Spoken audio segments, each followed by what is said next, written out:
Did you just add Priya for now? Oh no, Priya just signed up.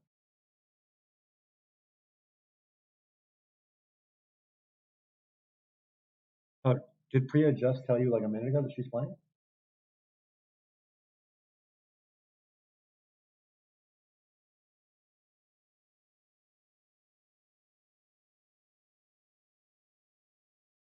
Okay, so we now have, if they all show up.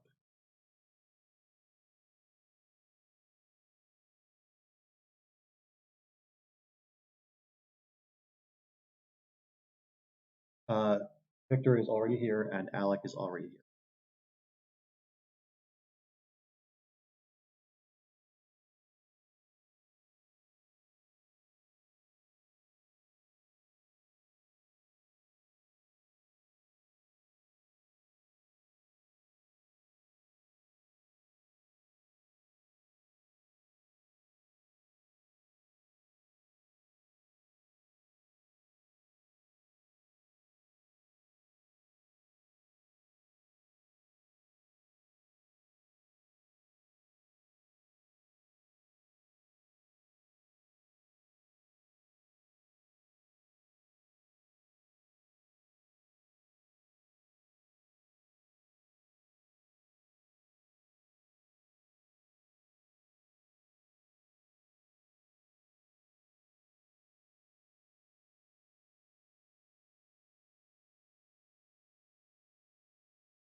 You know how to do that? I don't know.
Oh, did you? Okay, nice.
All right, so it's noon and we got 11 people, including me. Yeah, I think you and I should play. Although somebody might sign up at the last second. No, I said 11, including me. 12, including you and me both. But if somebody signs up in the next 30 seconds, then you can jump out, you know? I think you should go ahead and pair the 12 of us, including you and me.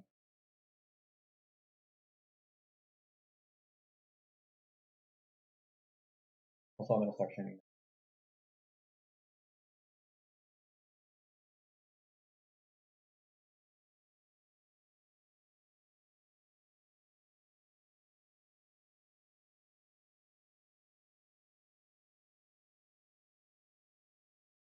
Hello, everyone, and welcome to the Computer Users Remote event. Happy to have you with us for this broadcast. I am Evans Clinchy, and we are just getting started in a minute here. We are doing some last-minute tracking down of players, making sure we know who's going to show up and who's not. We had about 20 people who were interested in playing going into today, and we're trying to figure out how many of those 20 are actually going to show up. It's looking like currently about 10 or 11. I'm going to give people a couple of minutes to straggle in if they're a little bit late. We would like to have an even number of players. Jennifer and I both are ready and willing to play if that would help even the field.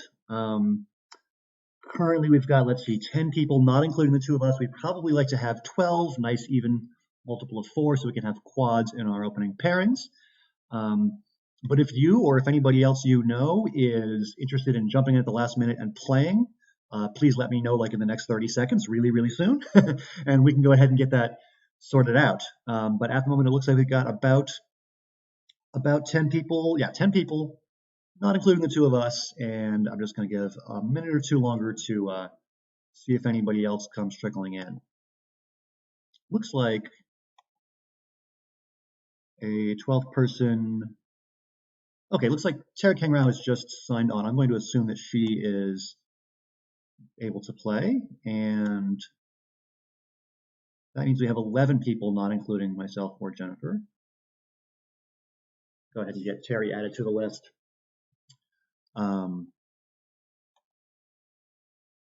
Whatever we do, we will make sure there's an even number of players and no buys and all of that good stuff. And hopefully in the next couple of minutes we can get that sorted out and we can get ready to get started. Feel free to let me know in the chat if the audio is working okay or if it's too quiet, too loud, what have you. I am just getting things calibrated here for the broadcast, and sometimes there's some initial hiccups, but hopefully it works okay. So it looks like, yeah, it's 12:03 local time here on the west coast of the US, and that is past our start time, so we should go ahead and finalize the field and get started soon. So I'll be here broadcasting the games, and Jennifer's going to be about 8 feet away from me, and she is currently making the pairings script run, and so we will in a couple of minutes have pairings for the first 3 rounds ready to go, and I will keep you posted on that.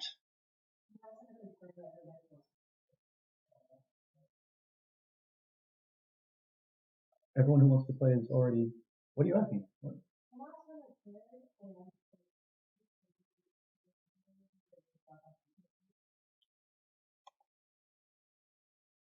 I think we're good. So we've got everybody who has expressed interest in playing is on my ISC buddies list, and I'm currently looking at that list right now, and there are 11 people online. There were 12, and it looks like one person, Faith Yamu, just went away for a second, but I think she's playing. She told me a few minutes ago that she was playing. I think we will have 12 people when all is said and done. And there we go. Faith is now back online.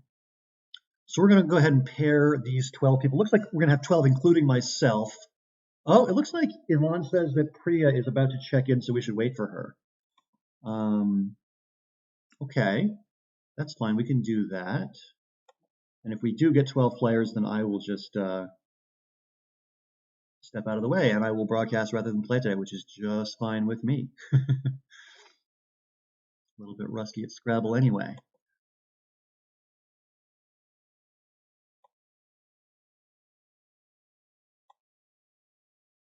So we will just wait a minute or two longer and then we will get the pairings all finalized. Yes, the video does currently say please stand by. I will show you a board when there's a board to be shown, but right now we're not playing Scrabble yet, so just hold your horses a minute longer or so, and we'll get everything sorted out, and we'll get a game on your screen.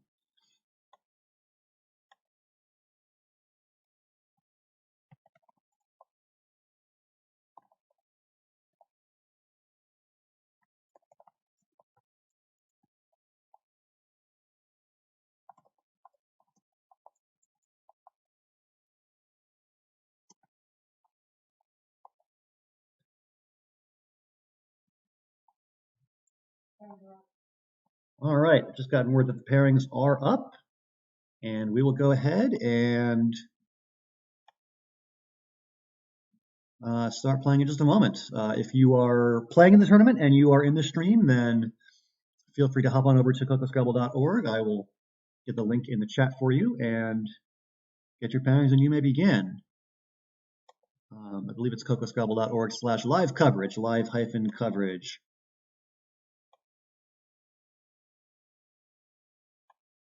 I'm getting some tells on ISC, people asking where their pairings are. I will send people that link both in the chat and on ISC, so everybody make sure that they know where their stuff is. So there's the link in the chat, and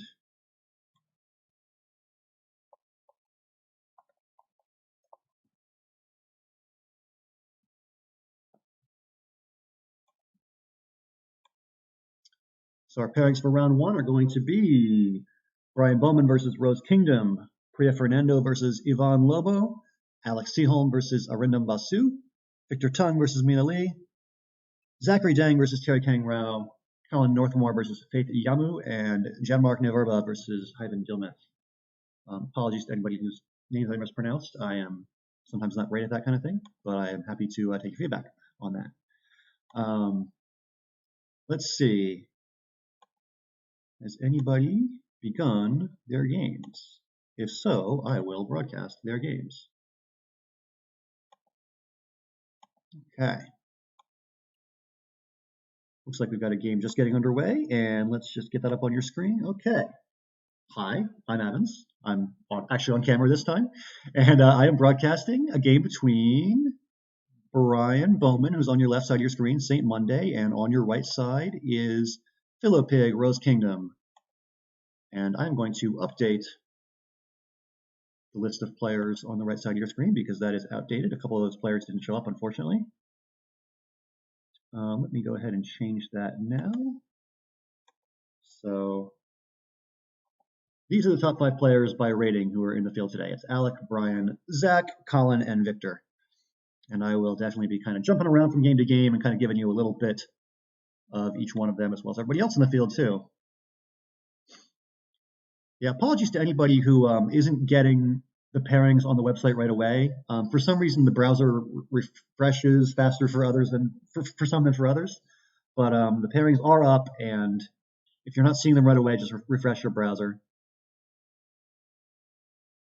Yes, Lucas, I am rocking the head shave. Actually, I shaved my head like a month ago, and it's growing back pretty fast. So I like almost have hair again. I think I shaved it like the day after we did our last cure, so I had like a massive mane of hair last tournament, and now not so much. But it's growing back slowly but surely. Yeah, Alec, the pairings have definitely changed based on the fact that people didn't all show up. Oh no, sorry, just kidding. You are playing Arnhem Bastu. That's correct. You play Mina in round 2, Alec, and then Victor Tung in round 3. Anyway, so we've got a game underway between Brian Bowman on the left side of your screen, St. Monday, and Rose Kingdom on your right side, Philopig. And it looks like a fairly close game early with both players just exchanging some small plays. And it'll be Brian on turn with AEEFJPU. I see right away the option of Jupe, which scores 33, but it also leaves some terrifying hooks and scoring spots for your opponent. Probably not the best idea. See the word lag here, which takes an F, but there's not really a great way to Score well, like EF, that's not a good play. Oh, pie-in is a word. Okay, you can hook the P on yin and make pie-in. Juke for 48. Nice play by Brian. Okay, so first blank of the game goes to Rose. She's got a nice looking rack of spiral blank. First play I saw right off the bat was Jukes and Spirals. Let's score 83. Seems pretty solid. There's probably some other options that are similarly high scoring. We are playing with 15-minute clocks today, as pretty much always, I think always. And so, as always, Rose has some time to pause here and look carefully for the best play. Doesn't have to rush it. But she does find Spirals and play it. 83 points for her, and now it's back to Brian, who's down by 45. 155 to 110. Both players playing pretty quickly. 58 tiles left in the bag, almost halfway through the game, and Brian has used just 2 minutes off of his clock. Same for Rose, about 2 minutes. Not a great rack for Brian, I don't think. I don't see any great ways for him to score super well with the F or the H. I mean, something like just Phi is pretty reasonable, 25 points, and it balances out the consonant, or sorry, the vowel heavy rack, not consonant heavy. Not sure if there's anything more interesting than just Phi. But if you see something in the chat, feel free to call it out. Like I've said many times, I am going to miss stuff, and I'm very happy to have help from the audience finding the best plays in these positions, because it's not always easy directing tournaments and streaming them and analyzing them all at the same time. I'm going to miss stuff all the time, so audience participation is definitely encouraged.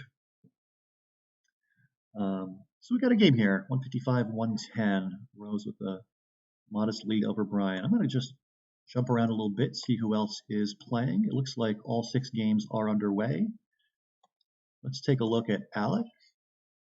Alec is playing against JAS1234. I believe that is Arindam Basu. Let me just double check that. Yes, that's correct. So Arindam played Birch on his opening move, and he's got a blank, but a whole lot of vowels to go with it. Kind of an unwieldy collection of vowels for him to work with here. And there's no clear way to dump a few vowels and score well on this particular board.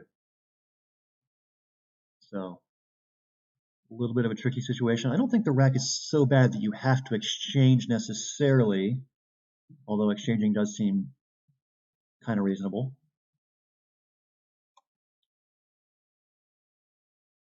Ooh, Lucas points out in the chat a cool pair of 9s that Brian almost had in that previous game. Heart free and hereafter. He was just missing what, the R and the T? Yeah. He had enough vowels for those words, but not nearly enough consonants. Heart free and hereafter, that is cool. Lucas, you're one after my own heart. A 9s nerd. I love it. No 9s for Arindam Basu right now. He's probably going to be playing a couple of vowels and not much else. It looks pretty lame, but OI for 9? I don't know. Okay, he plays Haya. That gets rid of the Y. And Alec has drawn a bingo. He's got satire and a T. I don't believe that Haya takes an S. I think it's just an interjection meaning hello. So, oh, fire takes an A. So tastier and a fire is a nice double-double for 86. But Arindam Basu has, with the first blank that he already had, drawn the second blank to go with it. So he's going to be bingoing almost certainly.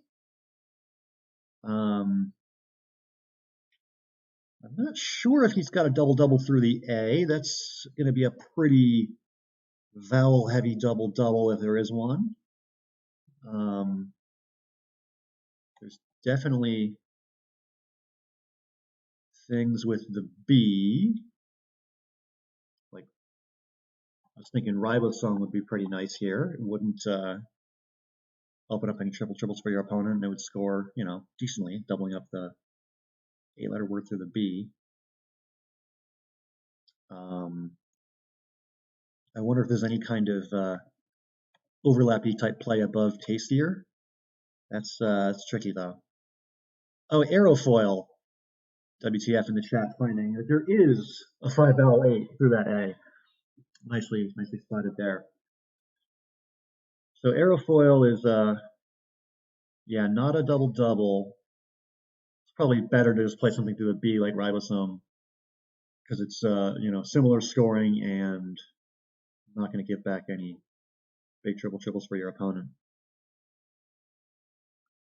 So definitely plenty of options here with the 2 blanks. Is there anything up here above tastier? I don't know.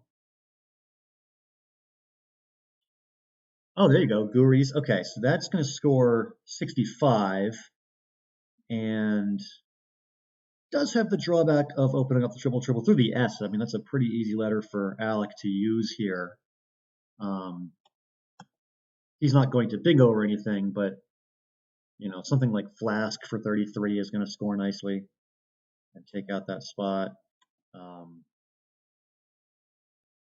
Definitely some options here for Alec.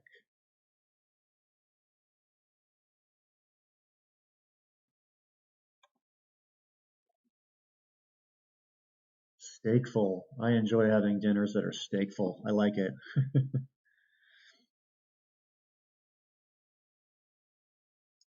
Oh, we have a bot in the chat. That's great. I'm still learning how to do all that Twitch bot stuff, and I don't have it set up yet. So whoever it is that gave us bots in the chat, I very much appreciate you. So yeah, you can type !! anagram, and then it'll anagram whatever rack you want it to. So you can see in the chat that the anagram of EIOORA blank blank is either aerofoil or a variable. Thank you, Scrabble Kitty. Appreciate that. So Flack is a nice play by Alec. It does not take out the triple lane through the S, but it scores 45. Can't argue with 45. Alright, comes back with Mugs, just kind of killing the triple and playing defensively, but Alec draws the bingo and plays it right away. Outages for 71. Ooh, looks like Arndam has drawn a bingo right back at him. I believe Montaigne's is a word. That would be 83 points, and it would put him right back in it. Let me just triple check that Montaigne's is good. I'm pretty sure it is. It is. Okay, so 83 if you can spot that one.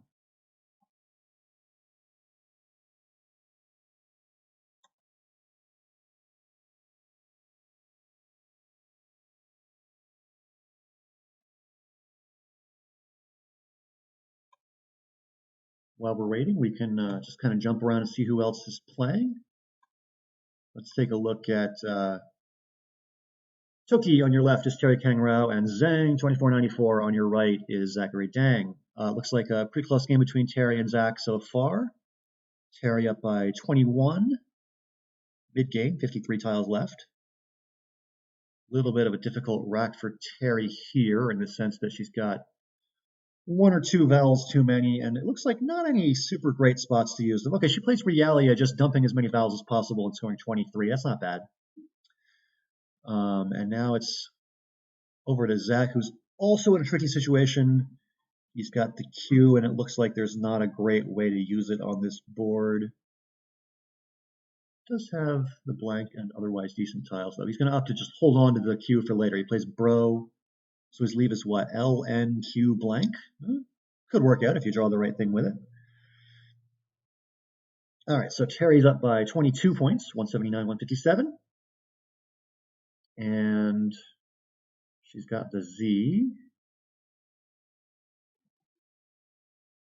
Not seeing a great way to use the Z at this time. This D is in an awkward position. You can't do anything like, Dizen or Dozen. Doesn't quite fit. Yeah, not a great rack for the Z at this point.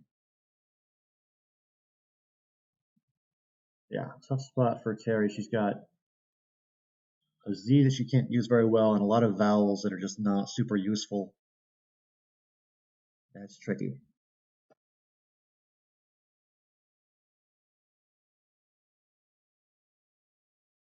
She could just play like Zeet here for 28.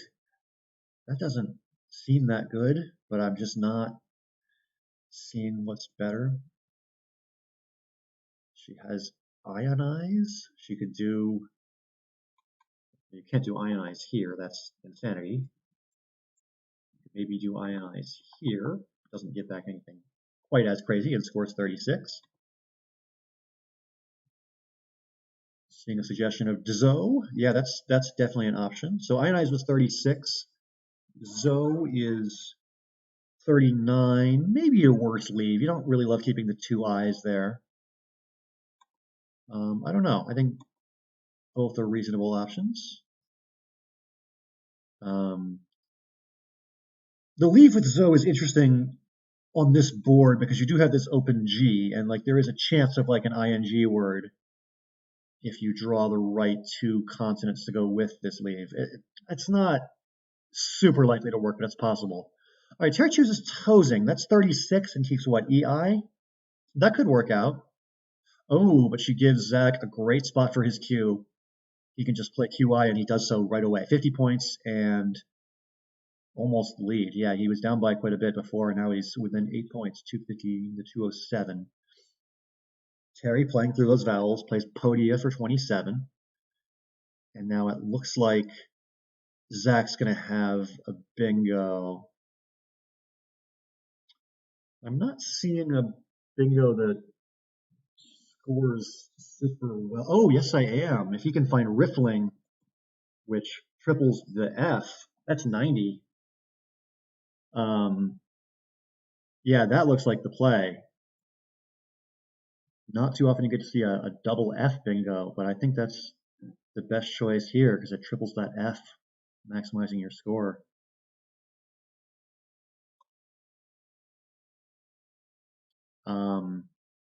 Yeah, I mean, barring that, your other choices are not nearly as good. There's some cheap bingos like refiling through this E and like fangirls through this A, but those are no points. um, he plays flirting, which is only a couple points worse than riffling because it triples the F, making Orf. So 85 for Zach, and he takes the lead. And now it's over to Terry, who's drawn a 7-letter word of beamier, but I don't think there's a spot for that. I was looking up here, and it goes off the board by 1. You can fit emir, but the B goes off the board. Looks like no bingo for Terry on this board, I believe. Oh, yeah, she almost has Amberite, but it makes Movero, which is not a thing. Yeah, just painfully close to a bingo, but not quite for Terry, looks like. There's definitely ways for her to score somewhat decently, including that. There you go. Bream for 37 is quite nice. 37 takes out that triple in the top left. And keeps what? IE? Yeah, IE. Ooh, if you're Zach, you got to worry about whether flirtings is a word. I have no idea what the answer is. I'm going to cheat and look it up because I'm not playing. Check flirtings. It is good. That is a hard thing to know. But if you know it or guess that it's good, you can play chats for 56 here. Those ings words are difficult to keep straight. And in a situation like this where you're just guessing, it's a really high stakes guess because in a close game like this, you lose a turn, that might be it for you. But also in a close game like this, if you score 54, you might win. Zach might not need to take a big risk here. He's already got a little bit of a lead. He could just play it safe and keep scoring decently well and not worry about the big knockout punch of a play like chats. Because yeah, a word like flirtings is just really hard for either player, Zach or Terry, to be sure of. And yeah, I think if you're Zach here, you might just not take the risk. You're already a little bit ahead.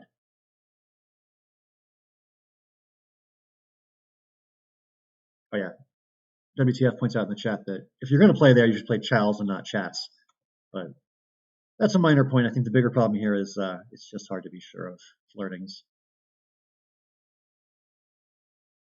Trying to think of other non-flirtings plays that are good on this board. Looking in line 3 here, like I was looking at like TAS or something. Okay, so for 35, totally reasonable play by Zach. Doesn't risk the challenge and scores pretty well. 35 puts him ahead by almost a bingo, and now it's back to Terry, who does not have that bingo. So pretty good spot for Zach here. I think he's correct to not take a risk on a word he's not sure of. And now for Terry. Terry's got to wonder if maybe she's got to go for a flirting's play at some point. There are three S's left in the pool. We know that Zach has two of them. Terry could draw the third one. And if you're in Terry's position, you are behind by almost a bingo. Maybe you do want to take a risk. So she might try to think about, making a big turnover play, trying to draw an S. Oh, or she could just play educting. Oh, geez. See, like I said, I'm rusty. I'm going to miss stuff. Terry can play the bingo. No, that's not a word, though. Educting's a phony. Oh, my gosh. So an 80-point phony from Terry. Zach, I don't know whether he's considering challenging or not. Wow. Yeah, it's educing. Like eduction is the act of educing, but yeah, educting is not a thing. So Zach has got 5 minutes on his clock. He's got plenty of time to decide whether it's worth challenging this position or not. Yeah, I don't, if this were a live tournament, we would know whether he said hold or anything like that. But online, it is hard to know. He might be considering challenging. He might be just not even thinking about it. It's just hard to say.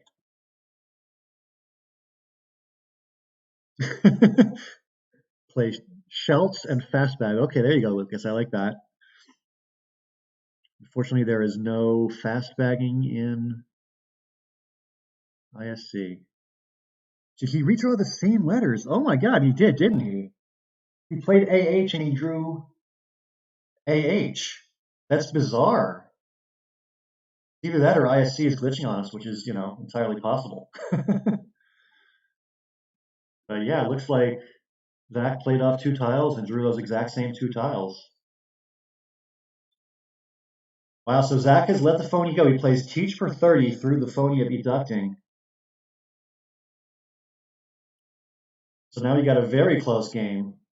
Terry 359, Zach 357. A 2-point lead for Terry, 8 tiles left in the bag.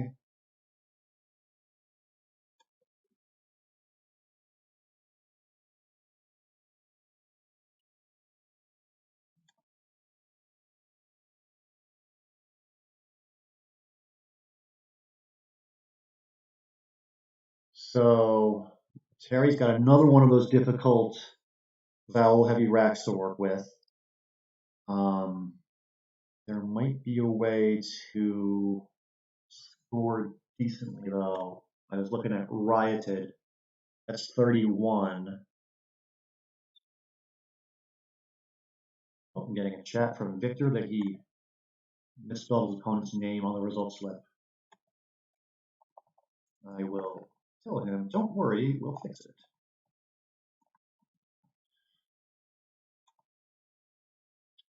All right, back to the game. Terry ahead by 2.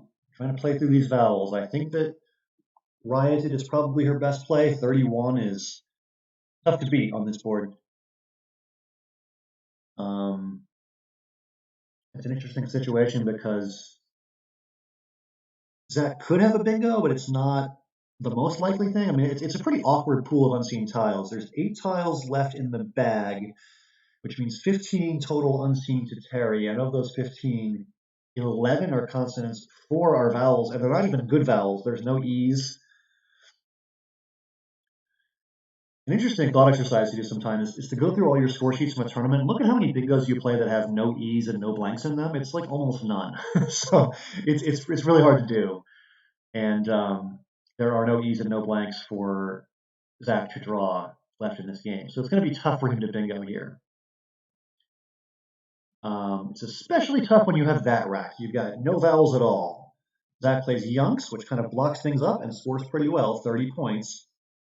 So Zach now goes ahead by 6. And it looks like Terry's got another unplayable bingo, right? Soil, Isolad. I don't think any of those are going to play anywhere. There are two tiles in the bag. Um, Me personally, I find two in the bag playing is really tricky because when there's two in the bag, you're like, what do I do? Do I play one tile and leave one in the bag? Do I play as many tiles as possible and try to go out next turn? Um, these decisions depend on the board and the pool and the score and all sorts of things. They're tough to decide. Um, a lot of times, my approach with two in the bag is I think, okay, if I want to go out, I've got to play 9 total tiles in my next 2 turns, right? The 7 on my rack now and the 2 I'm going to draw out of the bag. And to play 9 tiles in 2 turns, you've got to make a long play on your first move of the sequence. So I usually look for as long of a board as possible in these situations. Like I would be looking for a way to play. Actually, the same spot I was looking at last time with Rioted, I would look at something like Roiled. Roiled scores 31, and your endgame rack would be 4 tiles, A, S, and 2 others. I think most 2-tile draws would probably at least threaten one outplay with AS and 2 more tiles. This is a pretty decent pool, post Yunks. Now that you've played off the kind of junky tiles in Yunks, the remaining tiles are decently balanced with consonants and vowels, and not terribly clunky. There are things like D's and L's and N's that are easy enough to use. I think a play like Royal would be pretty strong for Terry here, and she does find it. Nicely done. Okay. So she plays Royal, and her last 4 titles are Ansa, A-N-S-A, and Ansa does play at K2, making keys. That would score 19 and go out. So it's looking like this is going to be Terry's game. But what can Zach do? DLOSSTU.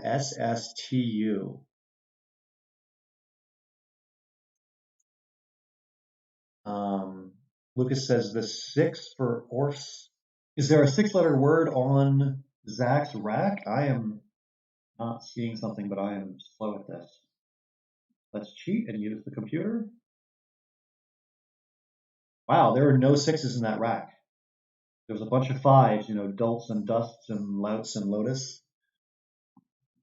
Oh, for last turn, I see what you're saying. Yeah. Yeah, I guess any 6-tile play like Oldies would have been fine for Terry also.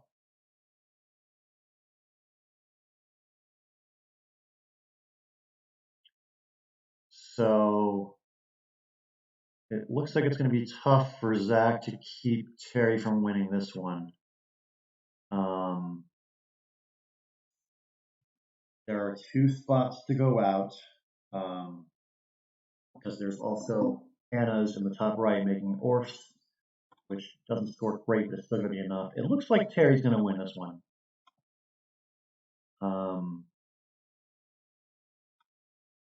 Zach with a couple of minutes still on his clock. I'm sure he's looking for ways to score big here. We may still see Zach decide to play that Flirtings hook. Previously when he had these S's, he probably didn't want to play Flirtings because he was ahead and didn't need the risk. But now that he's behind, does he consider a more risky play? Dust for 34. Looks like even Dust for 34, though, wouldn't win. It would put him at 421, and then Terry could just play Ansa and go out. So yeah, I mean, maybe there's no point in trying the questionable word, even though we happen to know that it's good because we can use our computers and cheat. Hard for Zach to know that. Again, those Ings words are just impossible to learn and keep straight.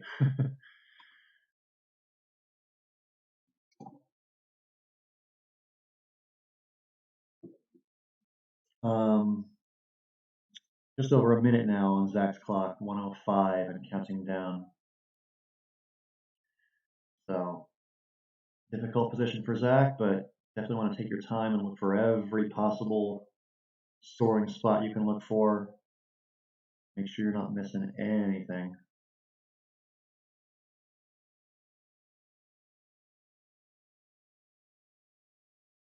Ooh, WTF in the chat pointing out shouldst is a word, which does go through the H, but doesn't make a valid hook on Youngs. So Zach does play Dust and Flirtings. That puts him ahead by 9. I think Terry probably realizes that she can challenge and even with the 5 points still win. because she's got Ansa, which is more than enough. So I would expect a challenge here, unless she happens to know that flirting takes an S, which is, again, a hard thing to know. Maybe.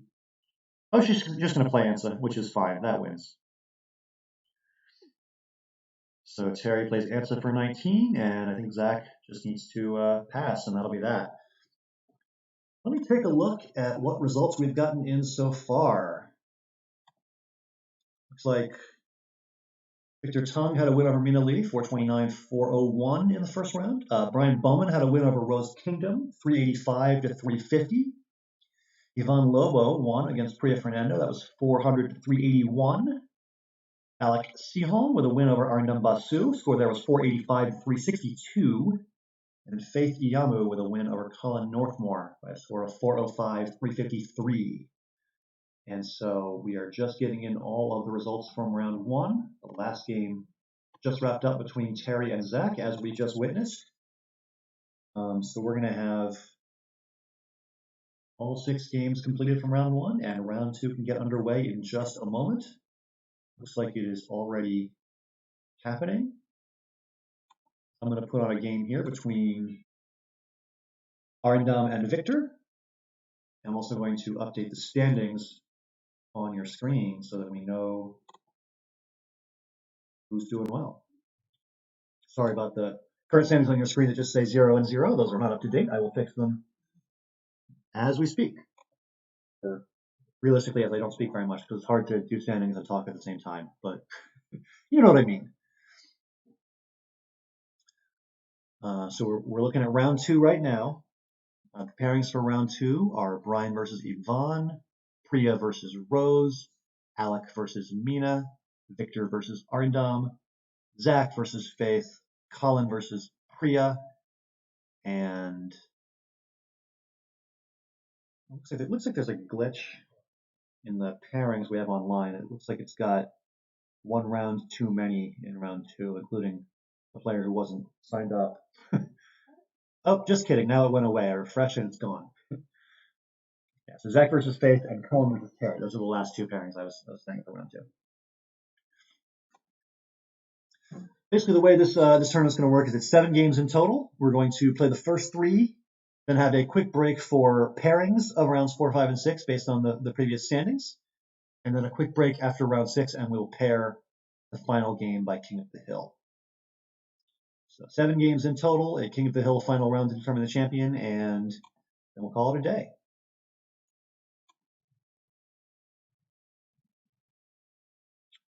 I am trying to get updated standings, but I guess I could just do it by hand. Let's see. Victor is 1-0 plus 28. Brian is 1-0 plus 35.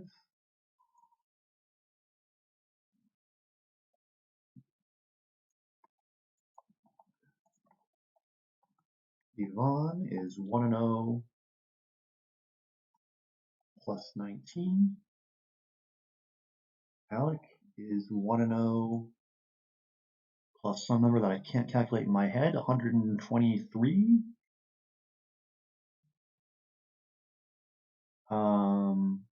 Yeah, 123.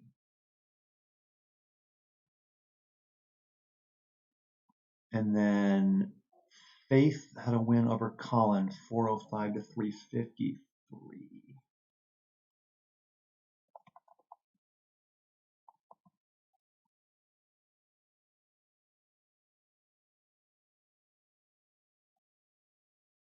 So Faith is 1-0 plus 52.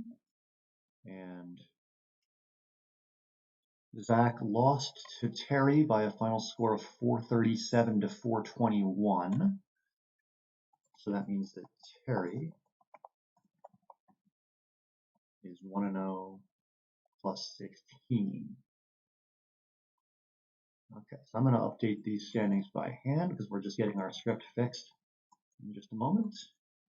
And you will see a top 5 on your screen in a moment. And that top 5 is coming up in just a second if I could find the button for it. There it is. Okay, so first place is Alec at 1-0 plus 123, and the other 1-0s in order are Faith, Brian, Victor, and Yvonne. Anyway, we are currently watching a game in round 2 between Arindam and Victor, and it's a close game, 142-141. Victor was down by a point, and now Victor has played Sep for, what is that, 20 points-ish? 19? And Arindam has a very strong rack of, Lardius from the L.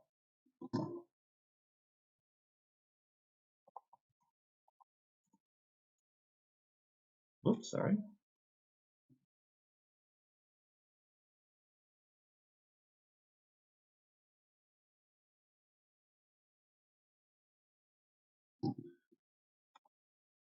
So after Lardius comes down, Victor has a very interesting rack with the Q. It's almost quadrant, but there's no A that quite fits.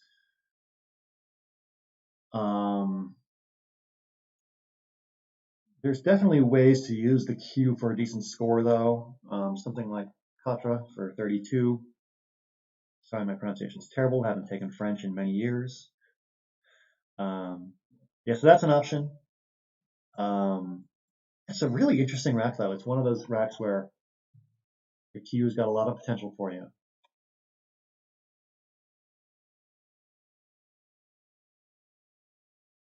So definitely plenty of options for Victor's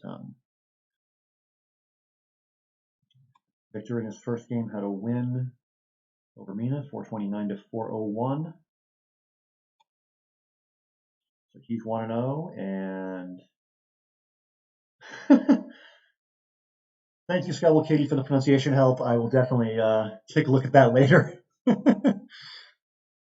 I didn't know that Collins had pronunciation guides in addition to definitions. That's great. I will definitely spend some time on those. I could use the practice. Looks like Arendam's got some bingo options here. First thing I saw was biogases. Also obligate. Yeah, please obligate. There you go. 59 points for that. And now it is back to Victor, who's got a little bit of a tricky rack. Pretty consonant heavy. Not any great ways to score with these tiles on this board. Yeah, I'm not sure what you can do here if you're a Victor. Okay, duns. That's a way to score a little bit. Score 17. And now it's back to Arendam, who's up by a bingo here. Looks like he's got decent options. He's got Aha for 26. Scores well, balances well, not much not to like. Seems like a pretty strong choice. Google the UFC fighter Lando Venata. Okay, we'll definitely do that. I've never actually tried to look like a UFC fighter in my life ever, so I am pleasantly surprised to hear that. Aha does come down from Arendam. 304 to 224 actually after Victor's play of not. And another bingo on the rack for Arendam. He's got magnets, and definitely if Arendam can find the word magnets here, he will come pretty close to putting this one away. It's going to be tough for Victor to come back from a 2 bingo deficit late in the game. All right, I got to Google this guy, Lando Venata.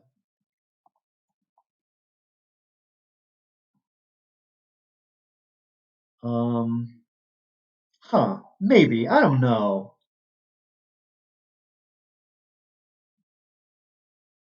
I saw one picture of him where he had like really short hair and a shaggy beard, kind of like my. I guess I can kind of see it.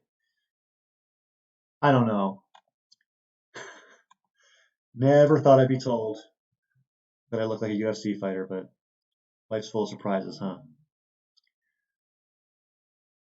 All right, so already done with about an 80-point lead in this game. We could definitely move along, see what else is going on. Let's take a look at who's in first place. Alec. Let's see how Alec is doing in his round two game. Knowing how speedy he plays, he's probably almost done, right? Oh, Alec is killing it right now. He's got about 190-point lead over Mina right now. Looks like some pretty cool bingos. Arrange and Herides and Nimiety. Wow, is that how you spell Nimiety? I don't remember anything anymore. Yeah, that's a valid word, Nimiety. Okay. So a nice win, it looks like, for Alec in the making. In second place right now is Faith Iyamu. Let's see how Faith is doing. She is playing against Zach, and it looks like a reasonably close game. Zach's up by 47, but it's Faith who's on turn. And she's got a decent racket. It's a pretty closed out board. There's not a lot of spots to, certainly not a lot of spots to bingo, not a lot of spots to really score anything at all. It's a tough position for both players to play through.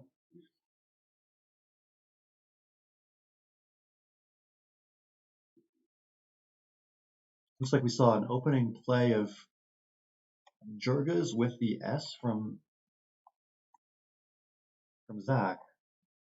No, he played Jurga and later added the S. Huh.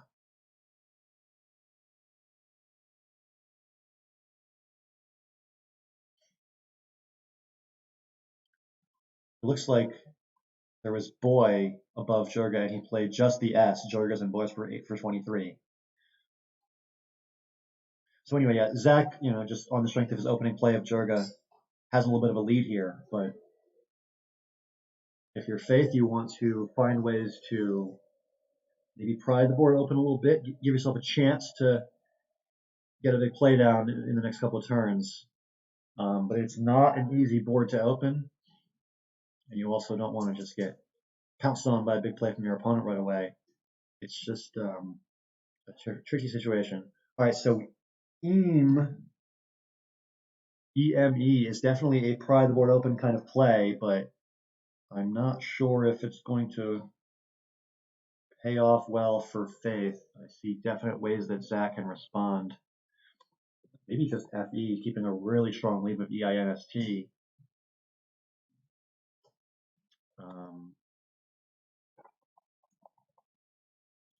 Could also play Feist, burns your ass, but it scores 42. Keeps the board pretty close, which I think you're fine with if you're Zach here. You're going to be up by basically a bingo on a board where bingoing is really hard to do. Feist is a perfectly fine play in the situation where you are in the lead. Looks like my laptop's freezing up for a second, but okay, we're back now. Good.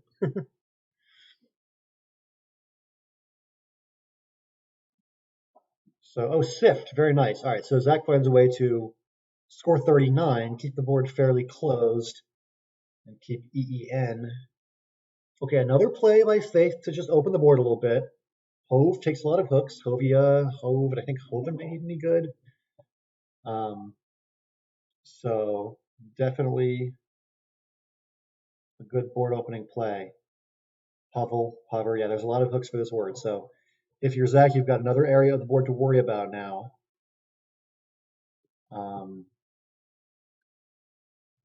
Maybe Zach should consider something like Doven because it closes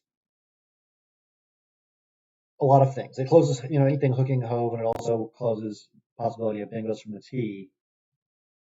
That might be a pretty strong defensive option. This is a nice lead for Zach. He's up by pretty comfortably a one bingo margin. So as long as he makes it as hard as possible for his opponent to bingo, he's going to be in pretty good shape here. Doven, it doesn't block everything. There's still a possibility of bingos here in line L. This E is, fairly usable. So there's no guarantees, but this is definitely the kind of position where you want to minimize the probability that your opponent bingos.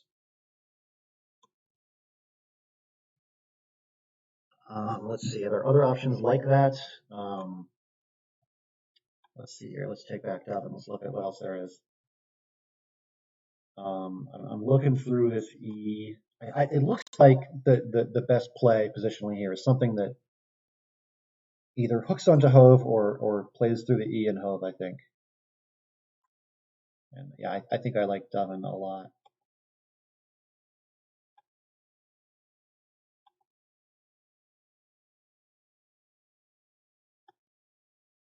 We can also jump back to our other game and see what's going on with. Oh,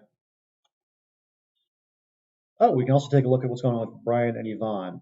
Brian Bowman, St. Monday against Yvonne Lobo, Veronical. It looks like. Oh, it looks like Brian has played anti-Rust, which is a nice play, but it opens a big old triple, and Yvonne is basically down by a triple and is holding our sign blank. This is going to get interesting.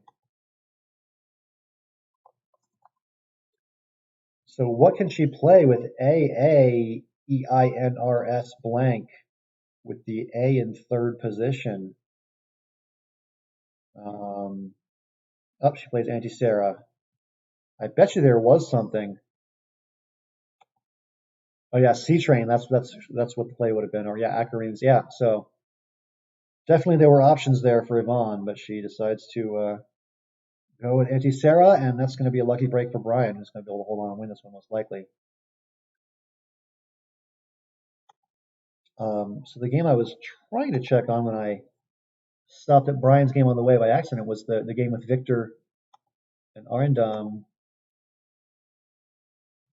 Okay, it looks like Arindam has remained ahead in this one. He looks like he didn't come up with magnets, but he still kept the board nice and close and retained his lead. So looks like that's probably going to be a victory for Arindam there. We know that Alec is winning big against Mina.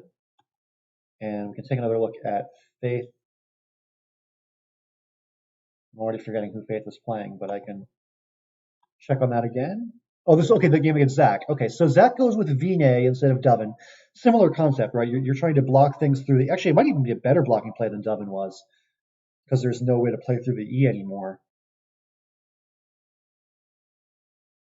So this is going to be kind of a cat and mouse sort of game where Faith is going to try to open up new bingos, and Zach is going to try to keep closing them, and we'll see if Faith can get something done eventually.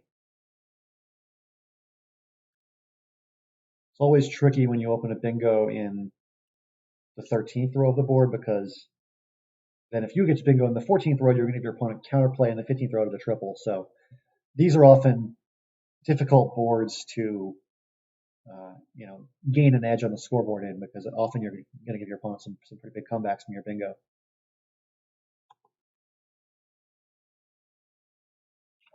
So let's see here. For Faith, she's got the first of the two blanks, but it's not a great board for getting bingos down, and it's just a difficult board to fish on either. Like, what would you even play here? I just don't see much.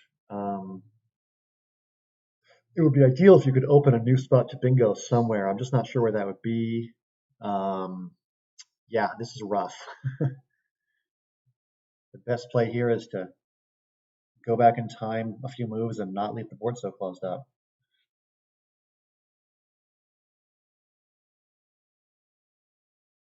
Yeah, this is tough.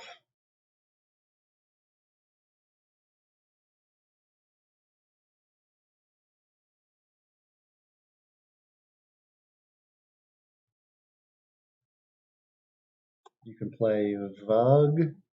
That's 22. It keeps NNPR blank. Yeah, pun. Okay, 13. Gets rid of one of your N's.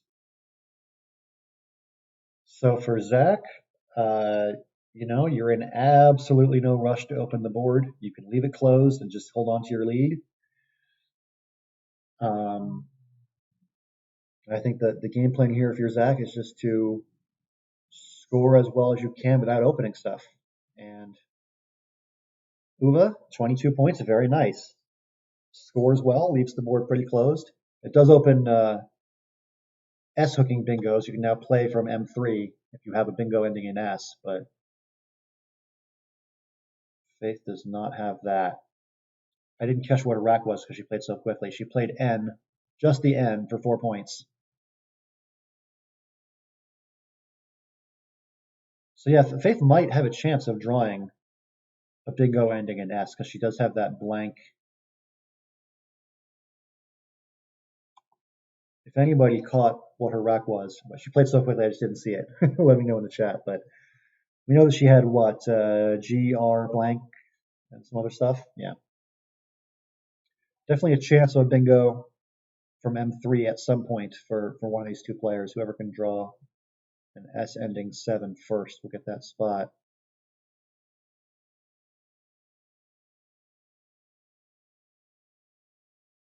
Zach getting a little bit low on time, 4.5 minutes. Still got a lot of game to go. Often these closed board games can be tricky because there's not a lot of obvious standout star plays, and so you've got to kind of take longer to find the best move, and time management is going to be a concern. Wow, okay, so Faith has drawn both blanks, not just one of them. But I would say even with both blanks, bingoing is not easy here. In fact, I don't think she has anything on this turn.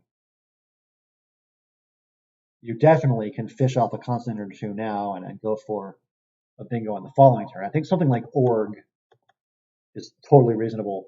NRT blank blank, make one of those blanks an S. If you just draw one vowel, you're basically guaranteed to have a bingo.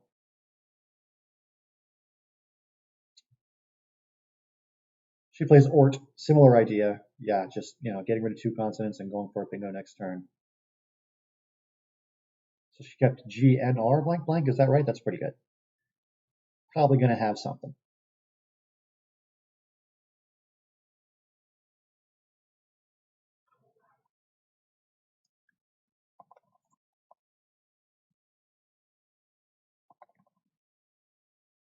So undid. And now AGNRZ blank blank. All sorts of options for Faith here. I'm not sure if any of those options are bingos, but it just seems like there's options. I don't know. Does she have anything? I don't think there's anything ending in S still, actually.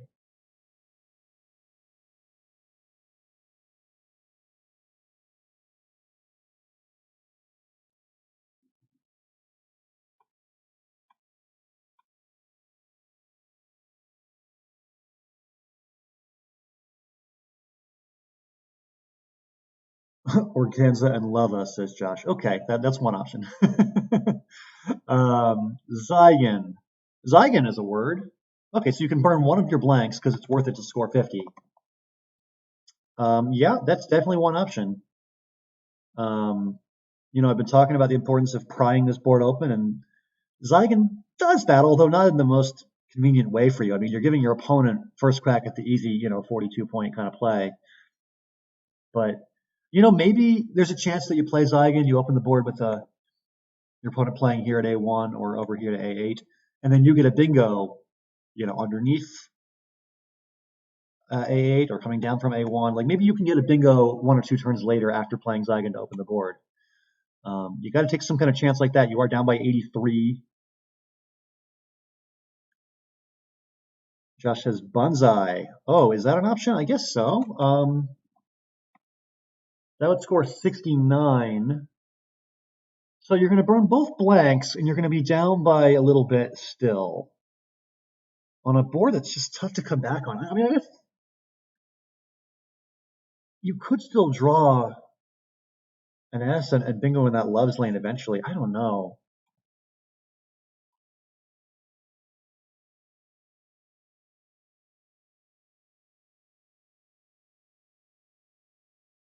So how do I pronounce it then? Is it Zigan?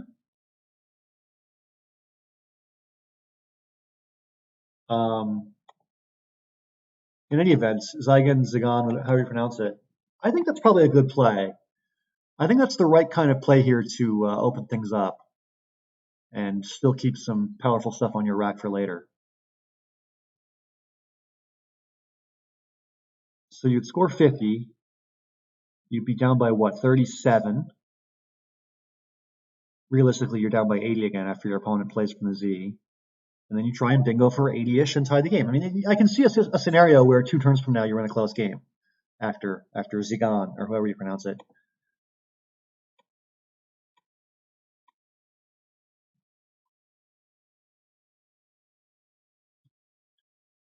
Both players getting a little bit low on time. Faith is under 3 minutes. Zach is under 4.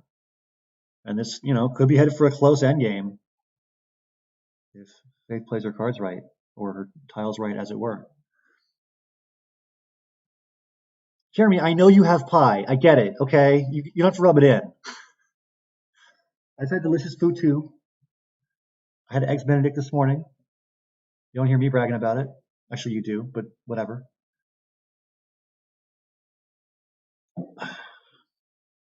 Zing is the choice. Okay, so Zing burns one of the blanks for 36 and does not open an easy triple for Zach. Zach's got problems of his own. He's drawn the Q. Oh, he can just play it. Okay, so QAT is fine. That's 28, and it also blocks a lot of things. And now I think Faith might finally have a bingo that actually plays, right? Adwares, is that a thing? I want to say it is. It is, okay, and Faith plays it. 80 points. She's now ahead by 5. Okay, we got a game. BDGIOOR. Okay, what can Zach do now?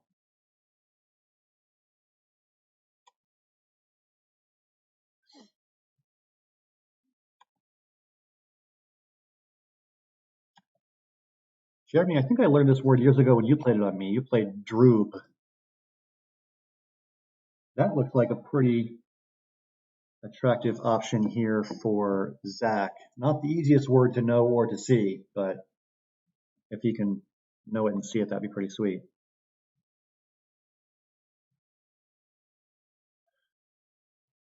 Yeah, droob is probably the best play. There's also droog with a G. Definitely a play like that in that spot is probably the option here that is best. Hard to imagine anything better than the kind of score you're going to get for a play like droob. Getting low on time. About 2 minutes now for Zach. 10 tiles still in the bag. Blanks are gone, but it's still a pretty interesting tile pool. Well, the pool's decent for bingos. The board isn't. We probably won't see any more bingos in this game, I would imagine. There's also just like not a lot of great scoring spots either. I mean, I don't know how this game's going to unfold the rest of the way. Doob on top instead of Droob. Okay. Okay, so he chooses God. Okay, that's going to be 22 points, and Faith has drawn a whole bunch of vowels. That's not great for her. Yeah, that's rough.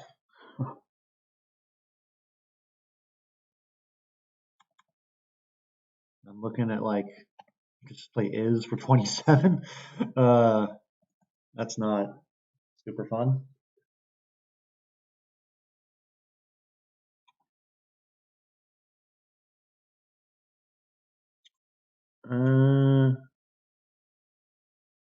Yeah, I don't know. Not a great situation. Yeah, just Guy GIE for 12. That's an option. Guy would keep EIILS. Okay, so she plays Lay for 19. And now Zach definitely has better scoring tiles than Faith does so far in this pre-end game situation. I mean, something like Dobe, that's a word, right? 28 is pretty good. Like some kind of play like that that just scores well with your consonants. It's called maybe not dope, maybe boa. Leave a tile in the bag. It'd be great to play your R if you can, because there's two more of them. Also, there's three eyes. Jeez. Yeah, you could get hit with a weird endgame draw if you're not careful.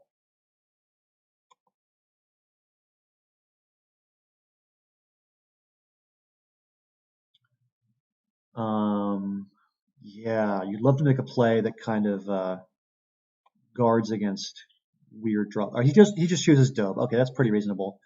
And it looks like he has drawn all of the R's, but meanwhile, Faith has drawn three I's. Not a great rack for her either. She's down by 23. We got a full endgame, 7 tiles in each player's rack. Not a lot of time. Faith down by 21. Can she go out in 2? It's not going to be easy with those 5 vowels, 3 of them I's. All right, toe is a nice play. I think she's just giving up and going out. It's just not going to happen. Oh, it's also, she played a phony. She played aught, AWT? Yeah, she played aught. Yeah, that's no good. All right, so now it's back to Zach, who's got very little time, 10 seconds. He plays paw quickly. 11 seconds, pardon me, not 10. Every second counts in these situations. Back to Faith. Just under 50 seconds to go. 45 now. Not a lot of places to play off those eyes. Not a lot of places to play anything at all. Jeez.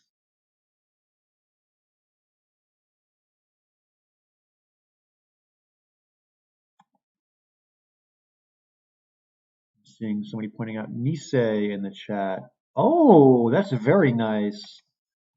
Yeah, that's 33. If you can spot that, that's probably the play. And it keeps IOT. Oh, you even have an outplay for that. You have Iota. You can go out in 2. That's very nice. Hard to spot, especially in time pressure. All right, she's just going to play TI for 2.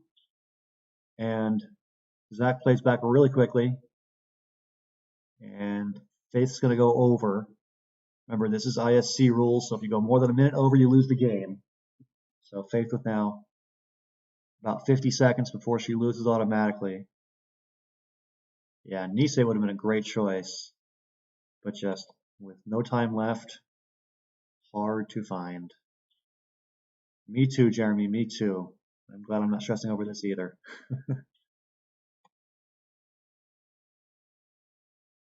So Zach is going to win by a final of 398 to 324. A nice win. And let's see what's going on in round number 2. A win for Zach. Looks like the other games have been completed. Alec with a win over Mina, 574 to 314. Arindam with a win over Victor, 443 to 292. Priya with a win over Rose, 429 to 398.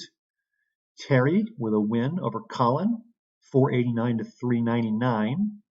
And Brian victorious over Yvonne, 459 to 367. We're going to try to get you some updated standings when we can. I will get on that as soon as I can get on that. But in the meantime, let's get you guys a round 3 game. Looks like everyone's already gotten started with maybe one exception in round 3. And let's take a look at the man in first place right now. Alec, I believe, is in first. He had big wins in both those first 2 games. And he's currently playing against Victor in round number 3. Oh, these guys play fast. We just finished watching round 2. And wow, we tuned in just in time to see as Victor gets down Ebonized for 107. And it looks like Victor's going to steal this win from Alec. Wow. A big X play coming back for Alec, but it won't be enough. Yeah, Murex or Remix would have been fine too. Murex for 67. And Victor's just going to play out with his A. So we tuned in just in time for the fireworks as Victor with a big play late in the game to seal this one from Alec. So I know we just finished watching round two, and now we are getting caught up real fast with round three. Victor's going to be 2-1 after 3 games, and Alec will fall to also 2-1. Pretty exciting stuff.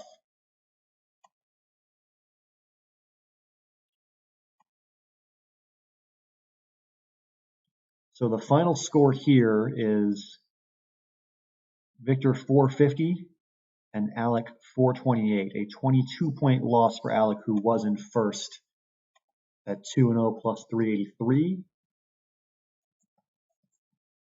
He will now be 2-1 plus 361. And Victor will also be 2-1. What did I say he won by? 22? Victor's going to be 2-1 with a negative spread of minus 101.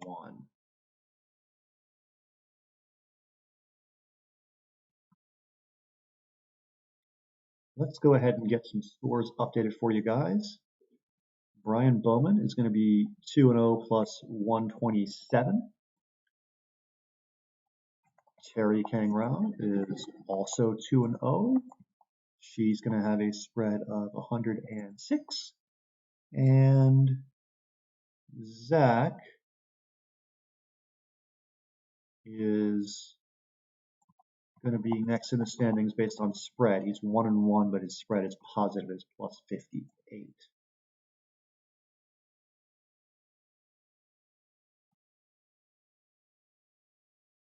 All right, so I'm going to have updated standings for you in just a moment. Let me just double check these are correct. I think they are. And okay. So these standings are going to have 3 games played by Alec and Victor and 2 by everybody else.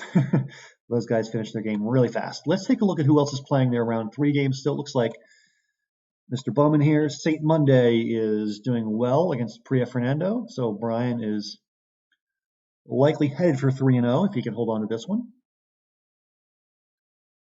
And then the other 2-0 is Terry. And Terry is currently playing Faith, and they are still pretty early in their game. Faith, after that loss in round number 2, has a record of 1-1, spread of minus 22, so she's in 7th place. So it looks like after the big win by Victor Tung in round 3, Brian is likely to move into first place at 3-0. He's going to have a pretty strong spread as well. So we're probably going to have a top 3 of Brian, Alec, and maybe Terry if she wins her game. Maybe Victor, maybe Zach, we'll see.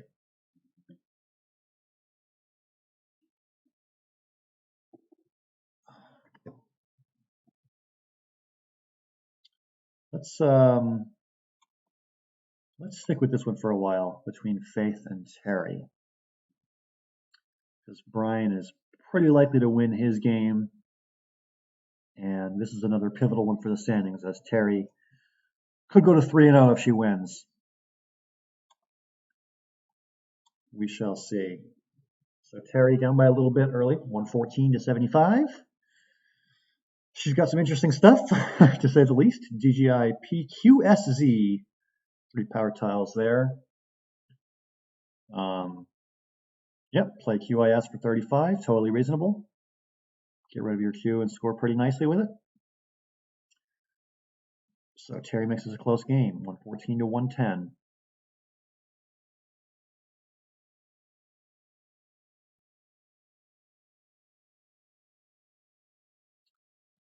The J for Faith is an interesting tile here. I'm not seeing like any fantastic ways to use it. I mean, Jete for 22 is defensively not great, scoring wise not that awesome either. You would love to get rid of some of your vowels if you can and score well with the J. I am open to suggestions on how to do that. It's not easy.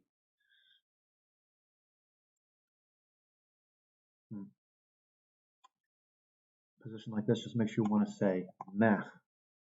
Meh indeed.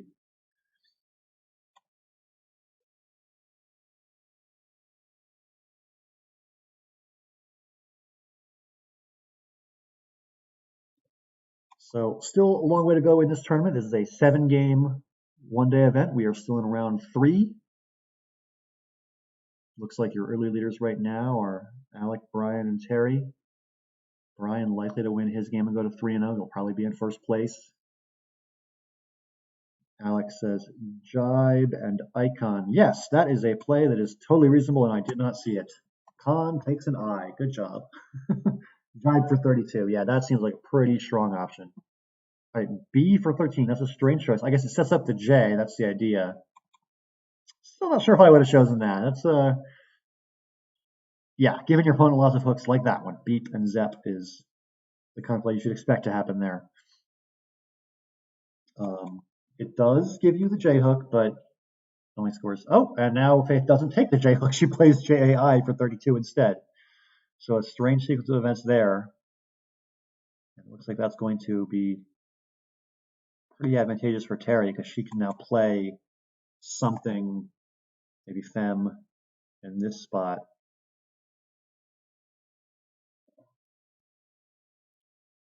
Or Feg, yeah, similar idea. I kind of like the G, with the N and the S and other tiles that it has synergy with, but yeah, both are reasonable options. If you are Faith here, you got to think about how to get rid of some I's. A-E-H-I-I-I-R, 3 I's. I don't see a way to play off more than one of them, really. Yeah, not great.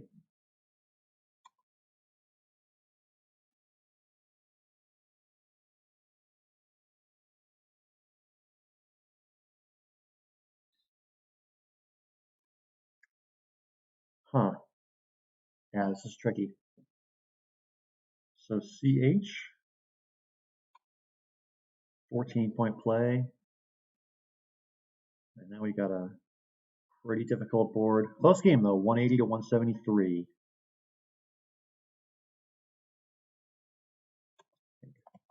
Damnest is a word now, right? They added that one. It's like the one new word I know. Oh, tandems is the word that was always good in that. Yeah, so you can also play tandems. Oh, tandems there with all the overlaps. Very nice play by Terry. Wow, I did not see that at all. Tandems making Et, Ma, Ben, End, and Fet for 90 points. Monster play, and Terry with now a 100-point lead. She's looking good now.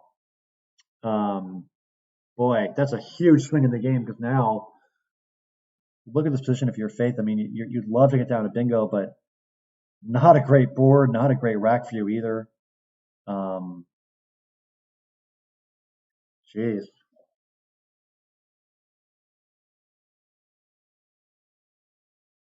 I'm looking at this spot here, but I mean, what are you going to do? AA? That can't be right. How do you get rid of an I, though? Play Aria for 8 points. Like, no, that's terrible. This is rough. She plays R for 33, but that just keeps a whole bunch of awkward vowels. Opposite problem for Terry. Bunch of awkward consonants. She can play through it, though. Vril is pretty reasonable. Keeps DST. Doesn't open much of anything.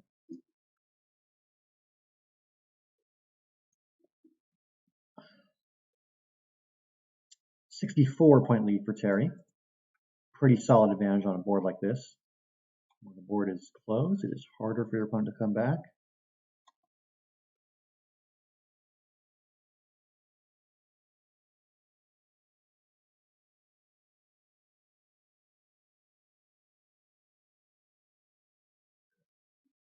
All right, so div is the choice from Terry. I might have preferred vril just to get rid of an extra consonant, but similar idea. And back to Faith with this really difficult rack full of vowels. Um, I would consider Rhea, gets rid of at least one of those three eyes, and scores about as well as you can expect to on this board.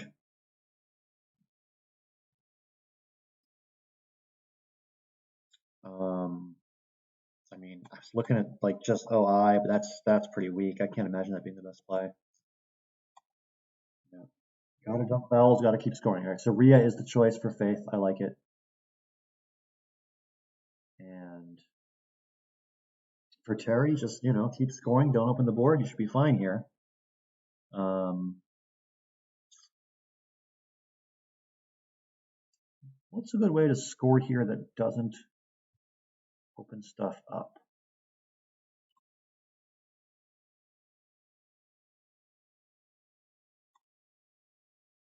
Tog for 16.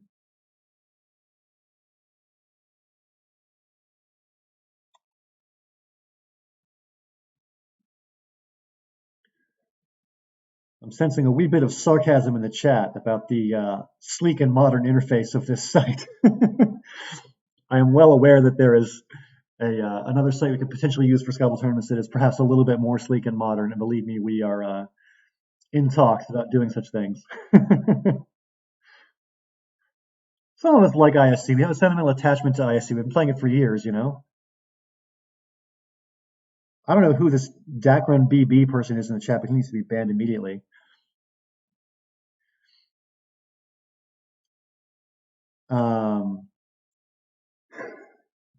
Oh, you guys are too much.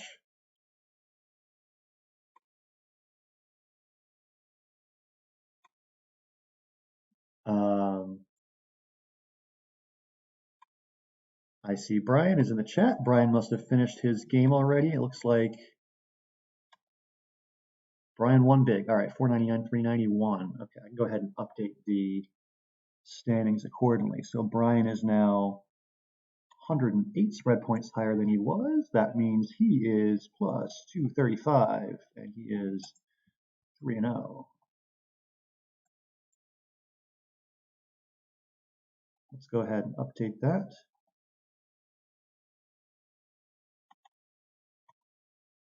All right, so as of right now, we've got Brian all alone in first place at 3-0.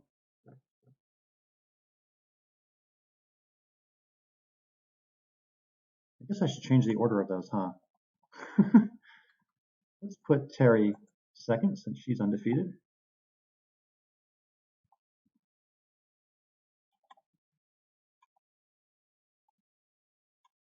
There we go. So Brian and Terry, the only players currently undefeated. And we're waiting to see here whether Terry can stay that way. Looking fairly likely right now. Faith has the X. Oh, she's going to play Refi, holding on to the X for later. Okay. I'm sure there's potential things she can do with it later on. Terry's now ahead by 70 and basically just needs to not open stuff up. Wally for 29. And both blanks are still not on the board yet, so it's going to be interesting here. Faith has one blank. She's got a weird rag to go with it. Hard to bingo with XUU.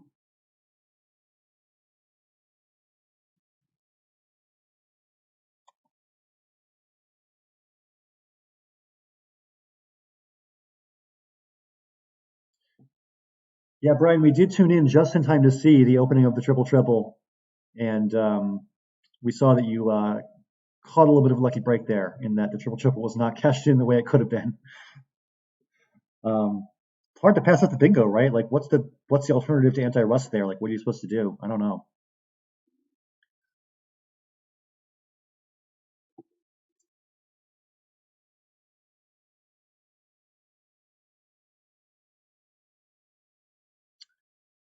So, RFX and pray, says Lucas.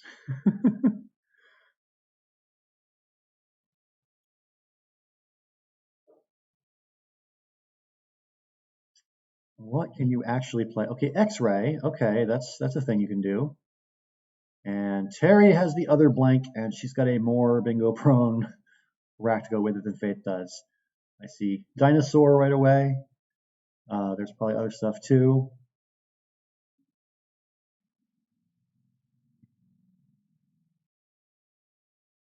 Oh, douanier, that's also a word. There you go. All right, so Terry's going to hold on and win this one for sure.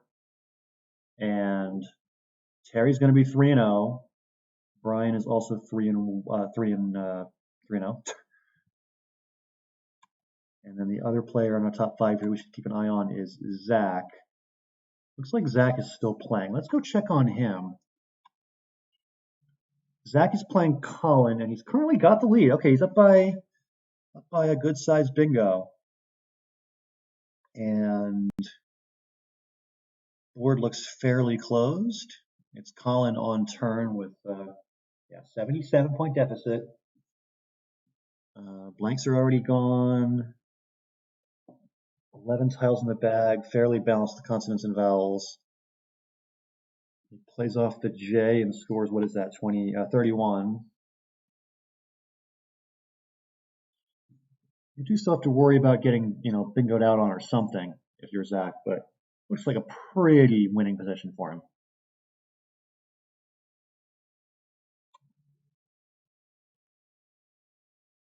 D-Juice to come off steroids, I like it. I think that Lando Venata guy needs to D-Juice. Then he'd look more like me.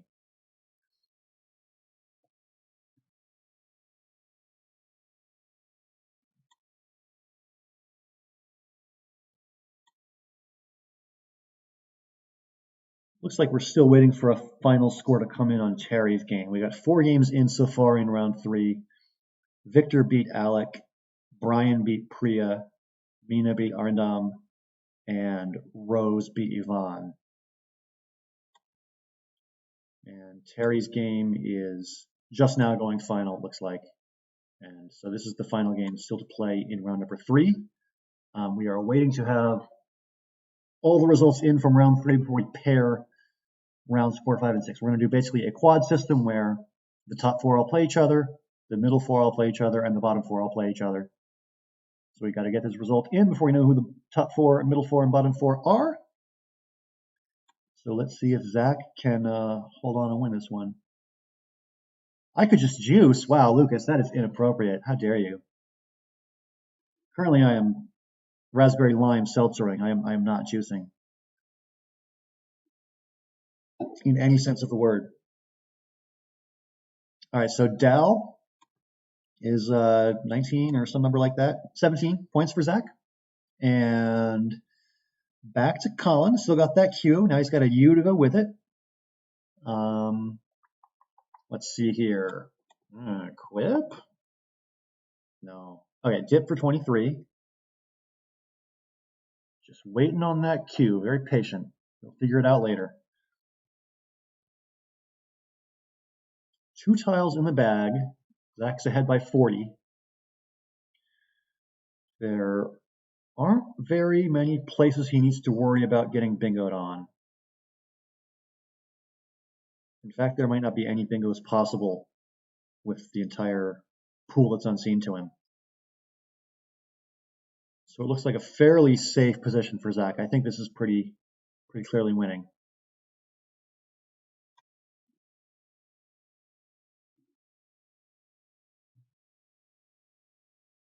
Quip and Udal. Oh yeah, I guess that's an option, sort of. Oh, actually, yeah, wow, Quip setting up Equip, that would have been really interesting. But your opponent's likely to have an E, and in fact, he does have an E, so it would have backfired terribly for Colin. I mean, Zach would have just played like Wire and Equip for $1 million. Yet, he sets with Equip that he doesn't have yet. He could draw the E in the future, you don't know. But yeah, it's pretty likely that Zach just kills the spot right away, and indeed he would if he had the E on his rack. So as it's played, it's just a tough position for Colin. You didn't really give yourself any any possible, volatile happenings here. You didn't really open up any clear routes to come back. Yeah, not a great position for him. For Zach here, I think just any kind of straightforward plan to go out into is fine here. I think you can probably make a, like I was saying in the previous round, some kind of long, 5 or 6 tile play and try to go out next turn, I think. Like I honestly think that just if you just play wires like here, you're probably fine, right? Up by 62. Yeah, wigs, similar idea. Okay. For Colin, you're down 62, and the Q is yeah, not doing much for you. Play Qua, 29. I don't know. Just don't know.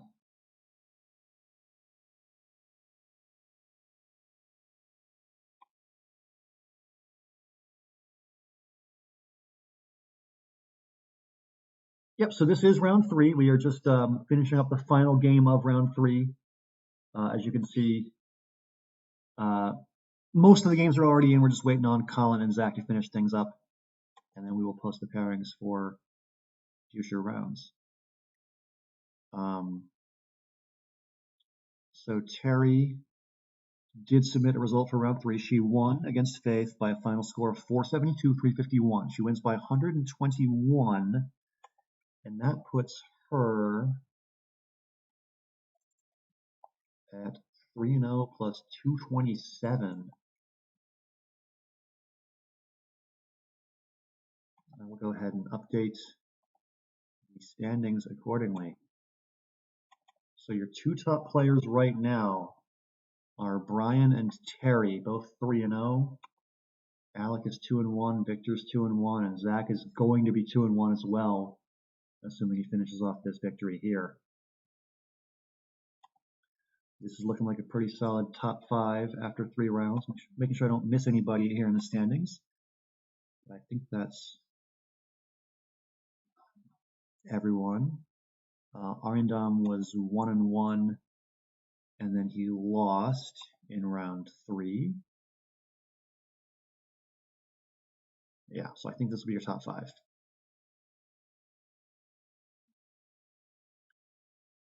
Looks like our standings have both a Terry Kang Rao and a Terry Kang. 2 different people, but I think that should be the same person. We'll get that fixed. But in any event, Terry is going to be in second place in the tournament right now at 3-0.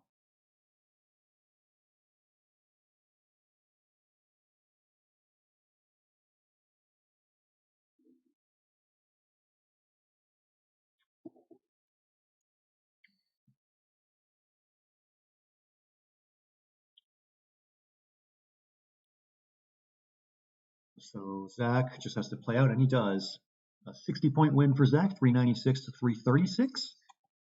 And that brings him to 2-1 plus 88. Good for 4th place right now.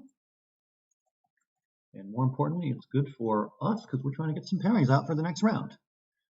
That was the final result to come in, and so we will finalize the standings after 3 and give you guys the pairings for rounds 4, 5, and 6 in just a moment. In the meantime, let me update these standings one more time. Your top 5 in order: Brian and Terry at 3-0, and then Alec, Zach, and Victor all at 2-1 in that order. Alec with a very strong spread. I believe that the way we do these pairings is a quad for the top 4, where the 1 and 4 seeds play each other. So I think we're going to get Brian versus Zach, if my calculations are correct, in the next round. We will definitely bring you the action from that game as soon as we can. Okay. You can see Jennifer there in the chat saying pairings are up for rounds 4 through 6. Refresh the page and you should see them. I will refresh it myself and see if I can see it on my browser. It looks like it's refreshing very slowly. There we go. Okay. So your pairings for round 4, if you are in the stream, you can just listen to me call it out. Brian is playing Zach. Terry is playing Alec. Victor is playing Arindam. Rose is playing Priya. Mina is playing Colin. And Faith is playing Yvonne. Those are your pairings for round 4. Yeah, so the way we do this, it's nice and automated and simple. The pairings for rounds 4, 5, and 6 are already up. And it's going to be a quad where, if you look at your top 4 on your screen right now, Brian, Terry, Alec, and Zach, they're all going to play each other. So the next 3 rounds are going to be Brian versus Zach, then Brian versus Alec, and then Brian versus Terry. He plays 4, 3, and 2 in that order. So seeing as Brian is in first place, we're probably going to watch him if we can. Let me take a look at ISC right now and see if he's playing yet. It looks like he is not quite yet. And the other game at the top tables is Terry versus Alec. They are underway, so I'll take a quick look at those two.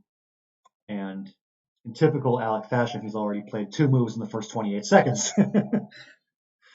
So Alec with the early lead here, 52-16 over Terry. And Terry with a little bit of an awkward situation. She's got a J and no very good spot for it. Let's see, just veto, keeping J-O-T. Not great.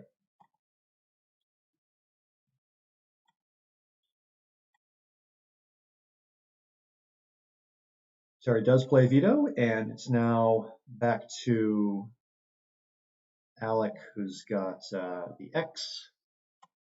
Just something like Axe is pretty reasonable. Scores 33, keeps a decently balanced lead with the synergy of the CH. You could play Axel if you want to play off more tiles. Either one seems fine-ish. Yeah, Alec does choose Axel. 37-point play, and now it's back to Terry with still having a J. She finds a nice way to use it this time, though. Jotun for 43 is a nice score.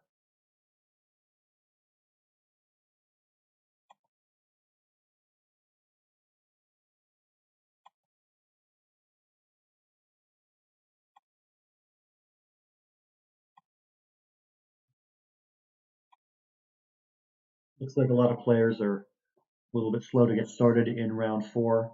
If you're one of the players in this tournament and you're watching the stream right now, you should know that your pairings are up. You may begin with round 4. In fact, all your pairings for rounds 4 and 5 and 6 are all already up on cocoscrabble.org/live coverage. Check those out if you can. All right, Alec plays Hang for 32. Decent looking rack for Terry. Almost looks like a bingo, but I don't think it is one. Is there a way for her to, I don't know.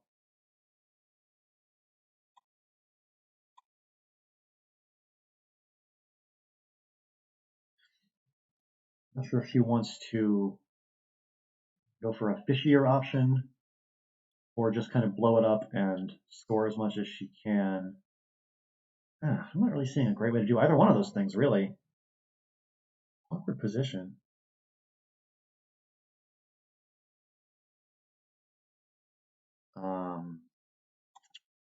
Feel free to sound off in the chat if you see something. AILOSV.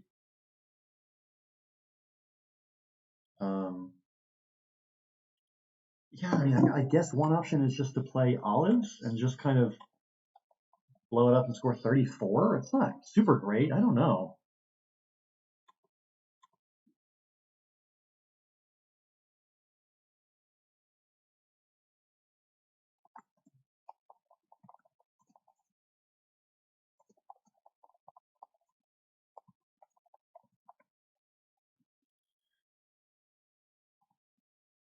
Looks like I'm getting a chat from one of the players who signed up and didn't make it to the event. It might have been a time zone math error because somebody asked who they're playing, and I said, sorry, we started 2 hours ago.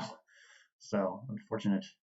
But yeah, we got started at 12 o'clock p.m. local time here on the west coast of the U.S., 3 o'clock Eastern.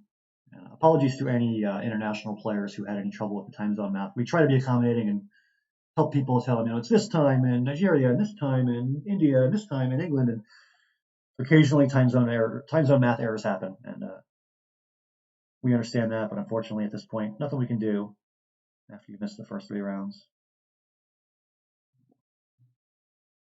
Terry chooses Levo for 27. That's a nice option. Kind of a middling, not too fishy, not too blow up either. Keep some of the good tiles in your rack. ILS. Um, I do want to keep tabs on the other players in the event.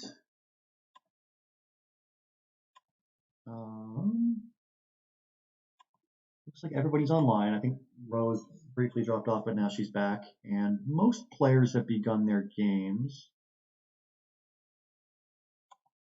Let's take a look at Brian and Zach. This is the other game at the top tables here. Brian in first place at 3-0. And Zach is in fourth place at 2-1. So an important game for both players. And Brian has a pretty good opening rack. Belates.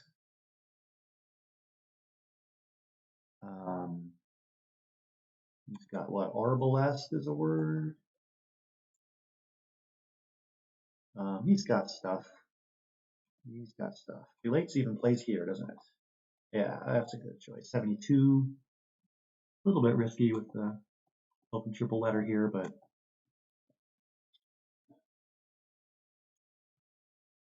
definitely some options here for Brian. What is it? Restable, three tables, Arbalest. I think those. Oh, bleeders is a word. Oh, maybe bleeders. 68. Yeah. Bleeders is the choice for Brian, and now it's back to Zach. Oh, he needs the D for hydrenia. No D. Let's see. You can definitely score pretty well. High is 35, for example. I would imagine a play like that uses your heavy tiles and scores in the 35-ish range is what we're going to see here from Zach. Oh, Blearist is also a word. Thank you, Lucas. God. Oh, I need to restudy all those things. Blearist, restable, etc. So many words. How do you keep them all in your brain?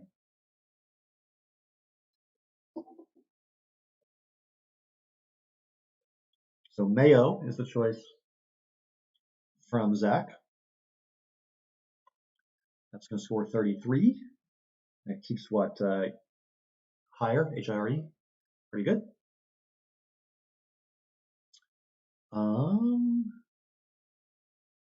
Fun stuff for Brian.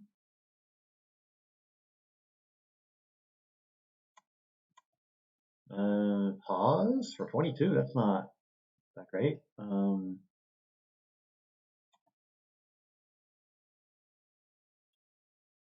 Punzu is very nice. 42. Did not see a word that extended all the way to the double word score there. Brian spots it. 42 points. Very nice. And now it's back. Oh, I'm getting word from Faith that her opponent for round 4 is not online. Let's see. Faith is supposed to be playing against Yvonne. And Yvonne. Is Yvonne not online? I think she is. Wait a minute. Round 4 says Faith is playing Yvonne. And Yvonne is. She's there.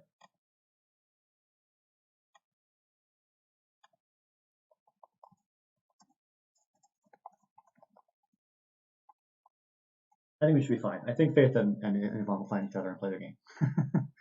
Just a momentary confusion there. All right, so I was just going to say I think Brian has Alderman, and Brian immediately played Alderman. So quickly spotted and played by Brian. He gets down his second bingo of the game, and now he's going to be in a pretty commanding position, up by 100. And it's not a great board for Zach to come back against Brian here. Um,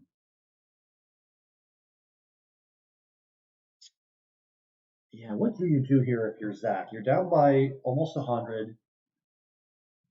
You've got this awkward VU situation on your rack.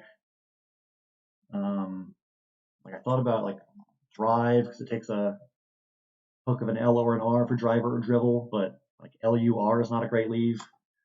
Um, maybe Irov, better leave of EILR, but not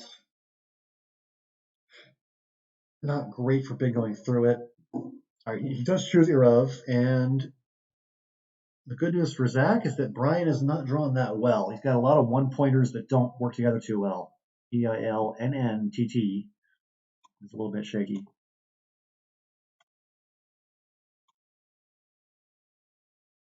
All right, all 6 games are finally happening for round 4. There was some initial Yvonne Faith confusion, but they are now playing. Again, I'm going to be keeping an eye on your top tables here. Brian versus Zach and Terry versus Alec. Those are your top 2 games right now. Oh yeah.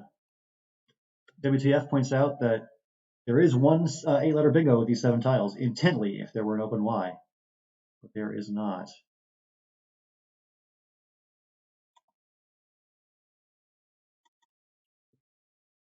You're also like 1 tile off from Nutrient, right? You have Nutrient. Yeah, so it's not like the ugliest rack ever, but yeah. On this board, I don't think you're going to do much. Let's keep an eye on the other game, knowing Alec and Terry, they're probably pretty far along. Yep, there's some speed play on both sides in this one, as you'd expect. These 2 are both fast players. Ooh, oversized. That's the second game in a row that Alec has fallen victim to a monster bingo. We saw a huge Z bingo of, was it Ebonized the previous round by Victor, and now a huge Z bingo again. 101 points for oversized by Terry. So a decent chance here Terry improves to 4-0, but it's not over yet. We'll have to see what Alec can do to come back.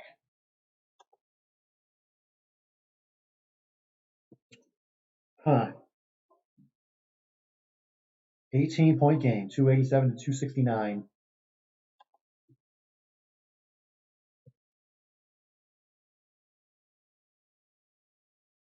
This rack needs an E for Aubrietta or Aubrettia.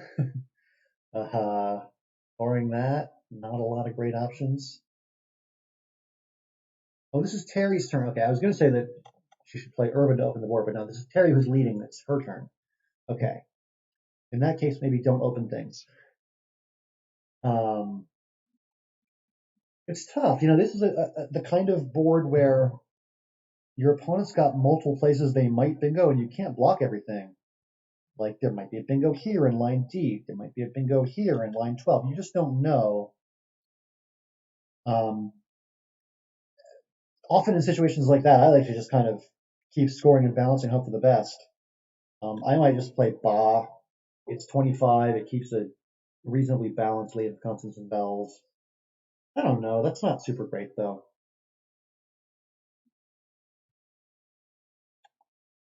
Definitely open to suggestions in the chat. What would you play here?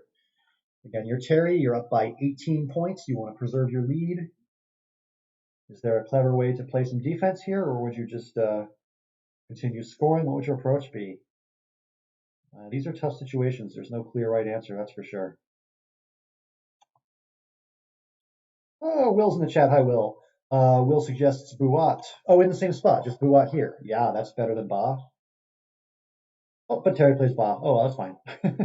So Terry's ahead by a decent score, up by 43. And for Alec, there's Yez. I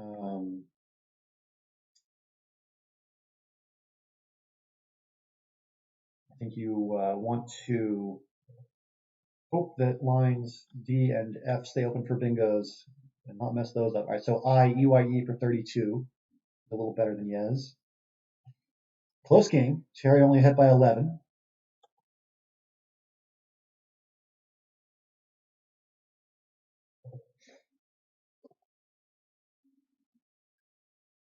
A little bit of a tricky rack now for Terry. A bunch of one-pointers that don't quite do anything.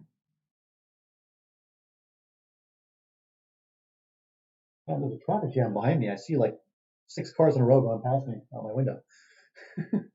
Um, I-O-R, ooh, okay, so Riz, R-I-Z, gets rid of one of the R's and scores a little bit for Terry. 35-point lead now, and for Alec, it's a tricky situation. Another one of those racks full of one-pointers, and I just don't see where he's going to score well on this turn. He's definitely still in the game. He definitely still can bingo and get back in this thing. But yeah, down by 35, he's got to definitely keep scoring.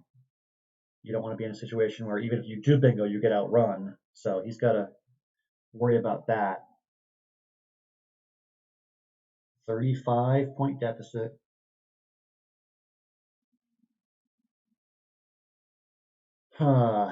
This is tough.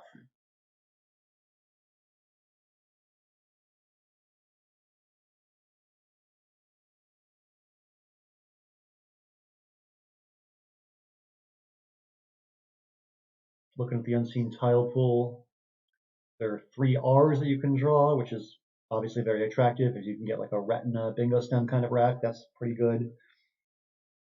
Also, both M's are interesting. 3 O's, 2 U's. It's not a bad pool. There's some letters you can bingo with for sure.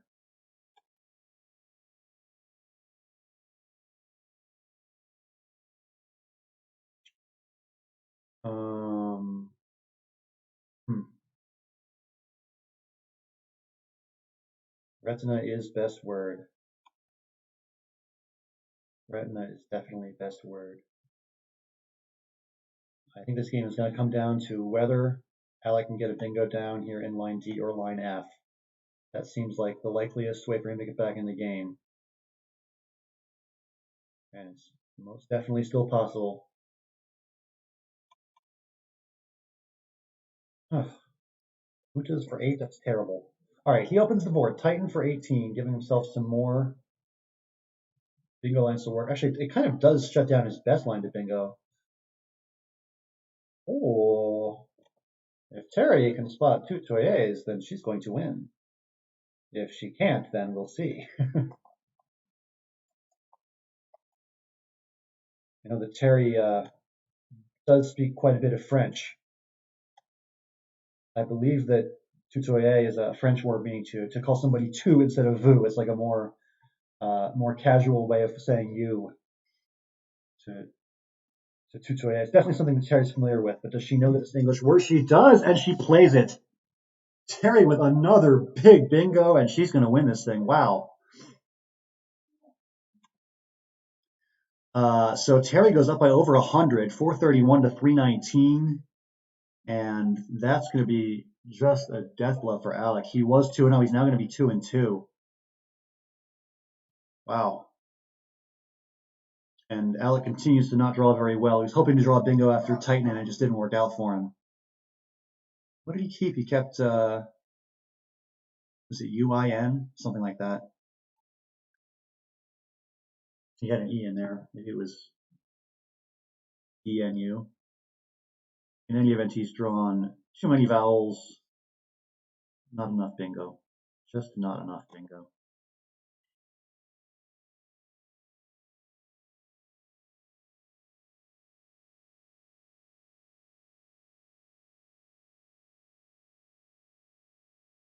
Hmm.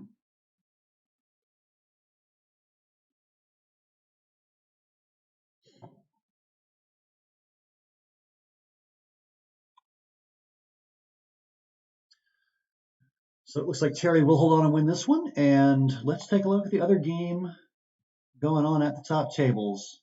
Brian versus Zach is still in progress, it looks like. And Brian's going to have the advantage here.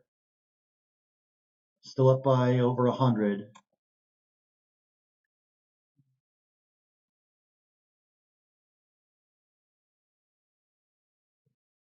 So assuming these leads hold, it's going to be Brian and Terry widening their lead over the rest of the field.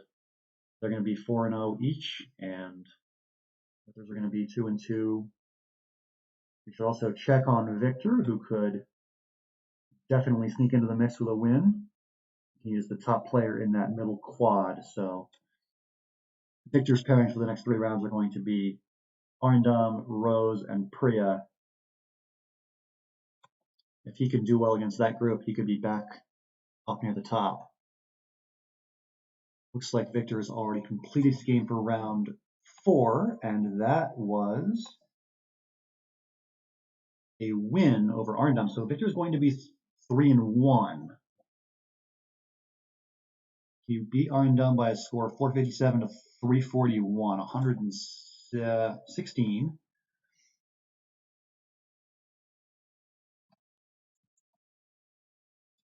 I'll try and update standings whenever I can. Let me get a free moment here. I'll go ahead and give you guys an update that has Victor at 3-1.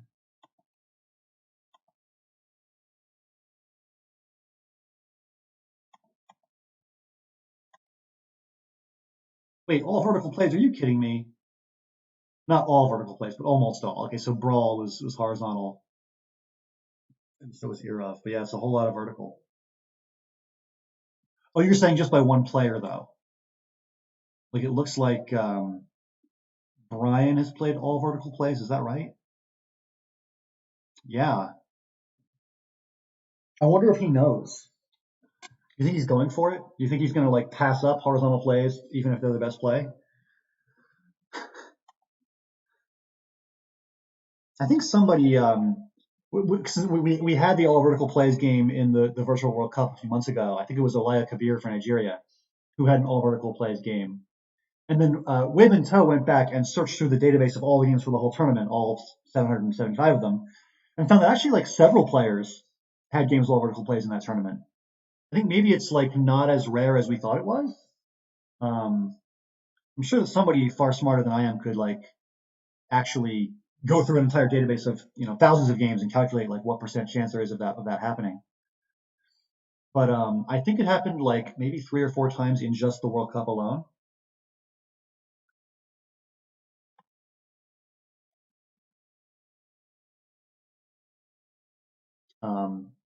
In any event, Brian now leads by over 100, 321, 328 to 211. Zach has a bingo that I don't believe plays. He can play Vikings, which is a great word because it anagrams to High Evans. I don't know. Not a great position for Zach to be in right now. Brian is looking pretty likely to go to 4-0. Looks like Terry's game has gone final.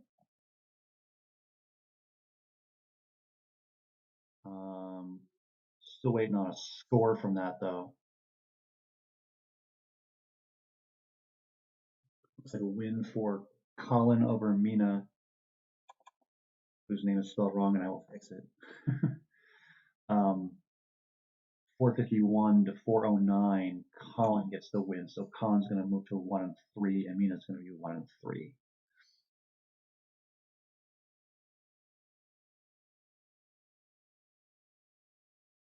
Still waiting on Brian and Terry to finish their games, but it looks like they're both winning, and it looks like they're going to be 4-0. Oh, sorry. Looks like Terry already is 4-0, but she just didn't turn in the score yet.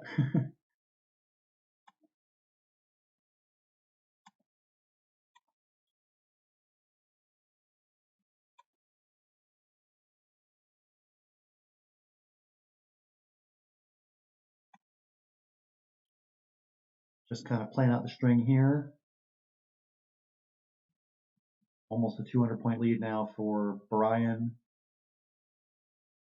And the one other game that's still outstanding, actually, no, I guess there's a couple games still outstanding. There's one between Rose and Priya, which Rose currently leads by 29 here in the endgame.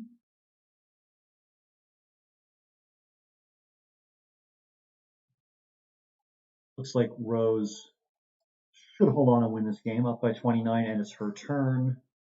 I think just a reasonable play like ifs and quags should do it, and Rose should get this win.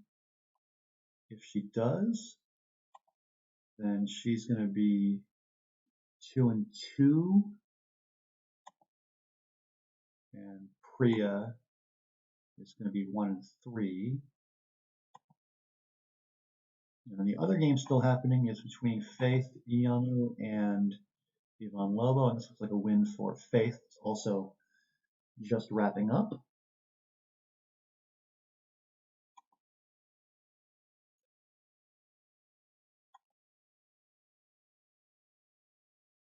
And let's skip on back over to Brian and Zach as they wrap up their game. It looks like Brian is going to hold on, of course, and win this one.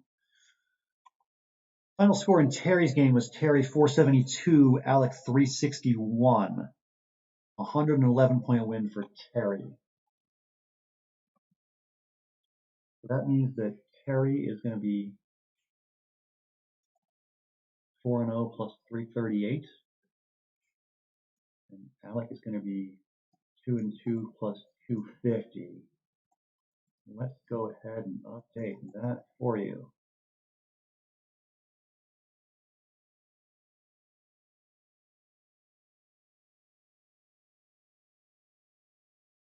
If I could do so ever so slowly. Oh, and QI ruins the vertical plays game. Wow, that is quite a way to go out.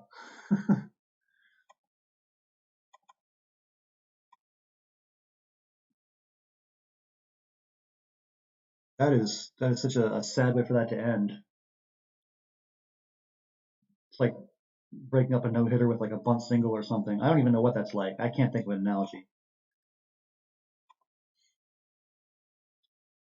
In any event, Terry is 4-0, and it looks like Brian is going to be very close to overtaking Terry for first place on spread, depending on how these last couple moves go.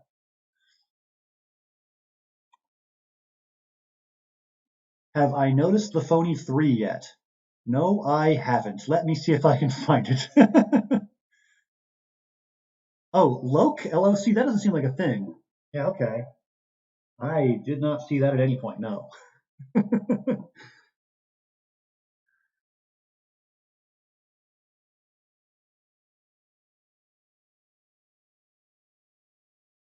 So you would have accepted the Q stick just so you'd have the all vertical plays game. That is an interesting choice, sir.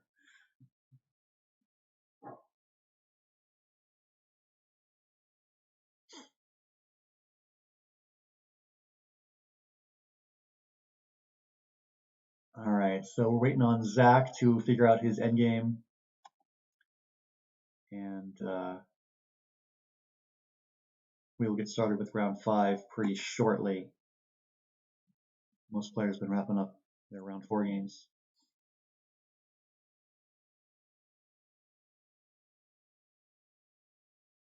Can you open with a vertical play? Well, that is that's a really controversial issue that you've raised here.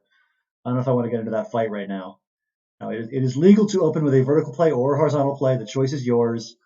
But if you choose vertical, you're a bad person. That's basically, just from a moral standpoint. Wow, only if you're cool. Yeah, that is not the correct answer. No, I'm just kidding. It is totally optional either way. Vertical, horizontal, up to you.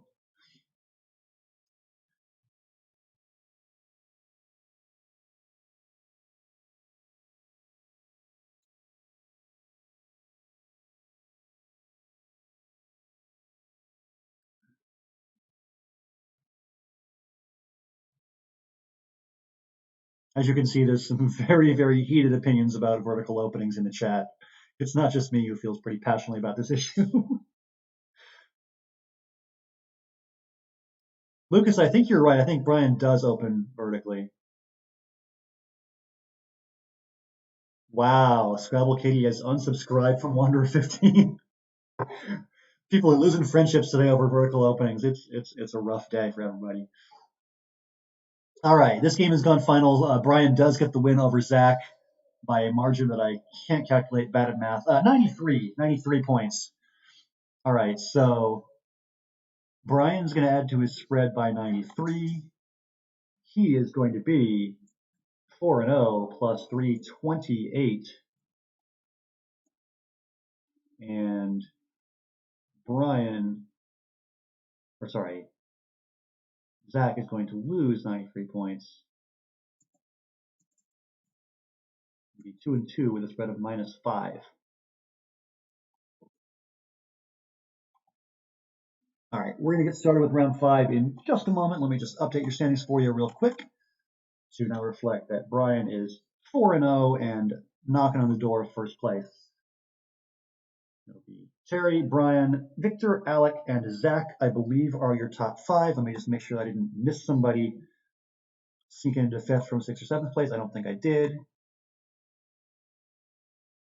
Oh, I did. Excuse me. Rose Kingdom is 2-2 with a spread of plus 176.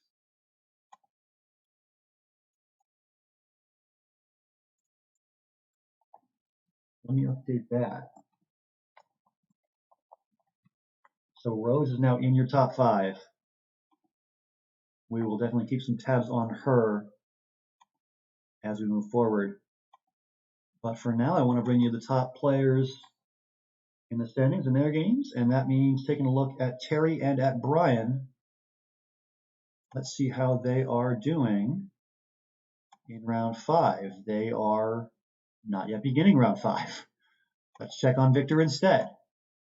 Victor Tung on your left, Doe 35813 against Priya Fernando on your left.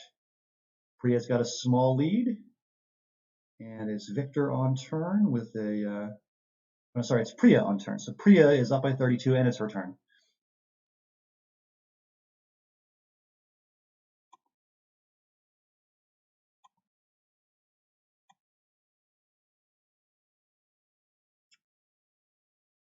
Just double checking the standings. It looks like those are, I believe, right. Terry, Brian, Victor, Alec, Rose. Yeah. So we got 2 players at 4-0, 1 at 3-1, and the others are at 2-2. A bunch of 2-2s at this point.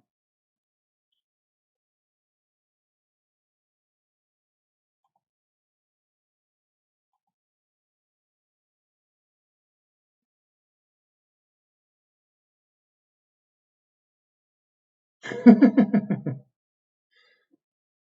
see people are giving Brian some trouble in the chat over his QI mistake. Brian, you didn't miss anything. you missed an opportunity to have an all vertical plays game, is what they're saying.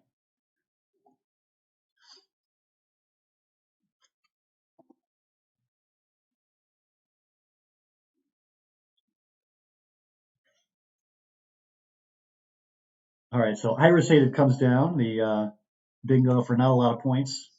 That's a 62-point airball for Victor, but it does put him back in the game, down 202 to 186. And for Priya, is Grunions a word? I think it might be. That would be 63. Definitely some options here. Yeah, Grunions, Anginus from the A, Noosling through the L. Plenty of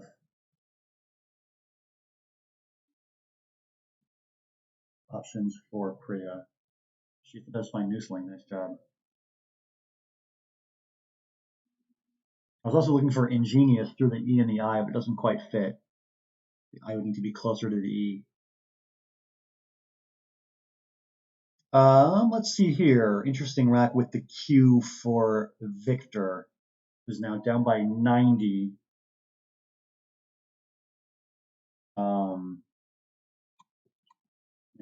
Quern would score pretty well with the Q here. There might be something even better than that. maybe not. Oh, sweet 9 from Lucas Brillocks. Sadly, does not play, but very cool. I see Brian in the chat realizing he was close to an all vertical game. Yeah, I mean, you had a totally unnecessary QI. You could have just played the Q. You could have just like somebody said you should just take the Q stick just for the sake of finishing your all vertical plays game. But you came close. You came close. All right, looks like Brian has begun his next game. So Brian versus Alec. Crucial game for the standings. Brian needs to win to stay undefeated, and Alec needs to win to basically to stay in contention for first place. It's going to be hard to compete for that if he's got 3 losses. I would say any of these top 5 can still win. I believe that last time we had this tournament, the winning player was 5-2 with a decent spread. So if you're 2-2 and you win out, you could win this tournament for sure. Definitely depends on how things break in the games above you. Right now, the field's got 2 undefeated players, Terry and Brian. Pretty likely that one of them wins, but things can change. If Alec were to win this game, and if I think, is it Terry playing Zach? If whoever is playing Terry wins, then we'll see. It is Terry playing Zach, as you can now see on your screen. Zach was in the top 4 with a loss in the previous round. He fell to 2-2, and he's now in 6th place, behind on spread the other 2-2s. But if Zach gets a big win here, he's still in the hunt. A lot of players still could win. I see Enkrinal as a bingo on Zach's rack right now. He's got that. So definitely some potential for Zach here. Let's check on Victor again. All right, so Victor is definitely farthest along in his game of the top players in the field that we're watching right now. We'll definitely keep an eye on Terry versus Zach, and keep an eye on Brian versus Alec as well. And then Rose Kingdom is in 5th place with a pretty good spread now, plus 176. She could conceivably win out here. Let's see, Rose is Philopig. Philopig is playing JAS, Arina Masu, and Rose has the lead in this one. So if Rose keeps winning, we'll see what happens there.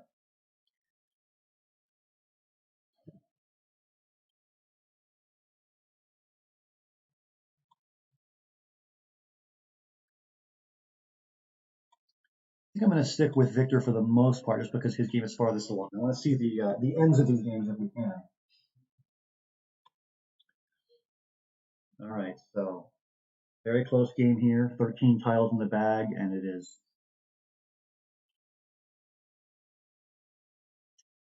a close game. Ooh, okay, both blanks for Victor. That is a very positive development for him. I believe Youngers is good. Does Younger take an S? I think it does. There's probably other bingos as well.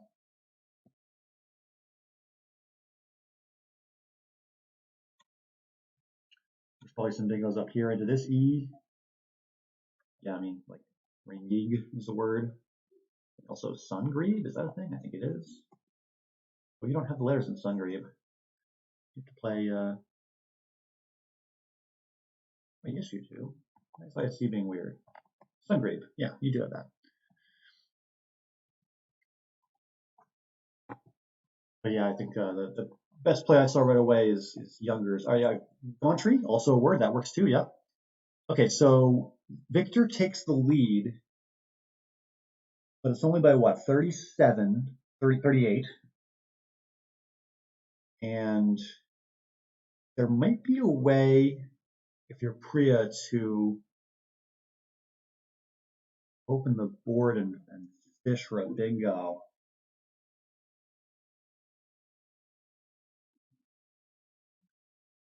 Um, I briefly thought about just playing JE, but that takes a D, so you can't really play that. Your opponent might hit the D spot. Um, but yeah, if there's a way to play off a couple of vowels and give yourself a chance to bingo, that would be pretty good. All right, so Guyana for 15, leaving one in the bag. And so for Victor, the situation is you're up by 23. You're looking at a one in the bag pre-end game, and the 8 tiles unseen are AEF, PR, SVW. The question you got to ask yourself is, do you see any bingo at all possible for your opponents? My first thought is no, you don't, but maybe I'm missing something here. What tile do you want there to be in the bag? The V, the W? Yeah, I don't think there's anything.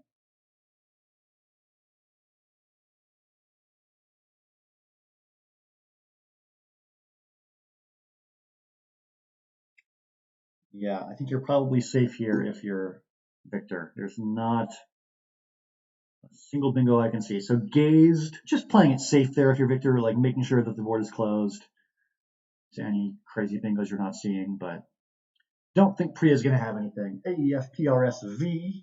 Looks like the W was the tile in the bag for Victor. And I think if you're Victor, you're just fine with that W. You can take it and score a little bit with it, and you'll be fine. Yeah, if you're Victor, you have WAI right here, and that's that's going to score 30-ish.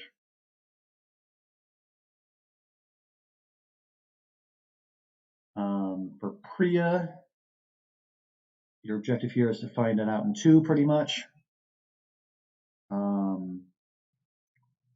What would that be?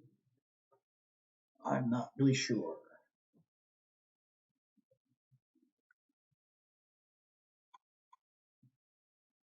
Huh.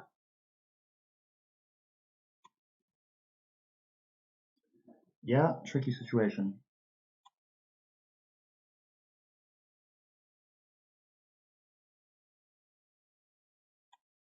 You have FA for 23, and then you have Pervs, but I don't think Pervs is going to go anywhere. What about Fove keeping PRS, and then you try to play your PRS somewhere? Difficult board. Not a lot of easy spots to play anything.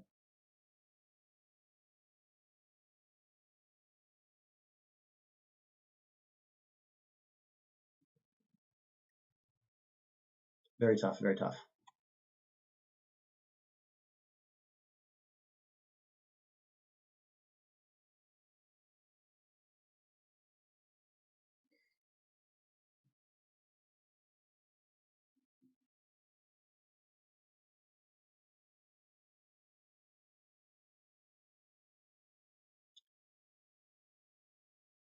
Yeah, so it looks like Victor's probably going to be okay in this game. We'll definitely check back in when we can, but let's take a look at Brian. All right, so Brian is behind by a little bit against Alec. Alec with a 45-point lead, and it is his turn. He's got a reasonably balanced rack.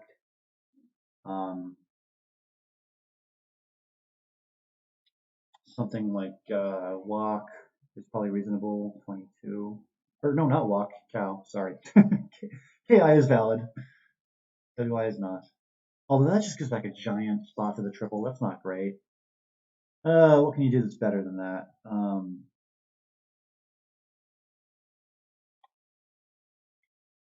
Walk here is nice and defensive.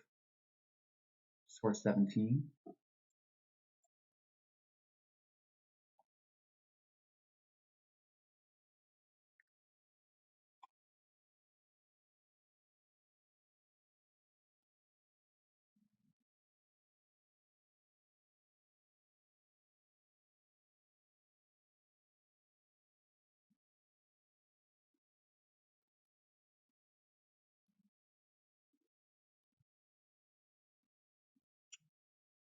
Yeah, if you're Alec, you don't want to give Brian any like easy ways to score any big counterplays on you.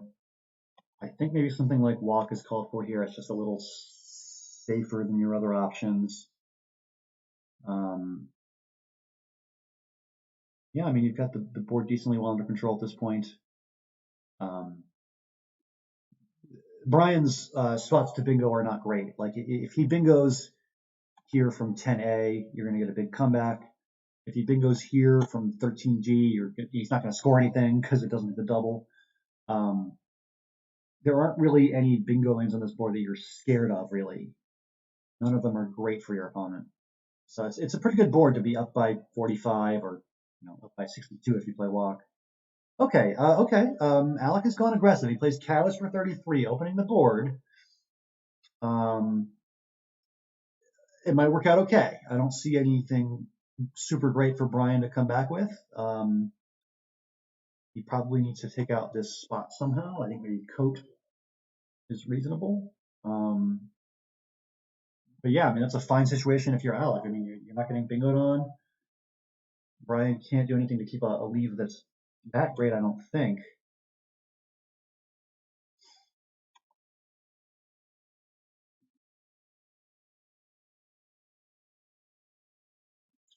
Yeah. So it looks like cows is an aggressive option for Alec, but it's going to work out okay in this particular situation.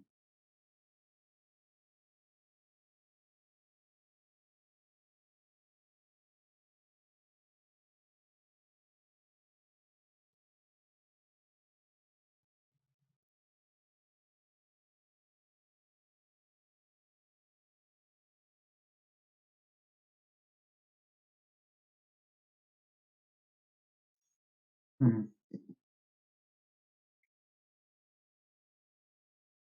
So Brian taking his time, difficult position, hard to make any inroads here.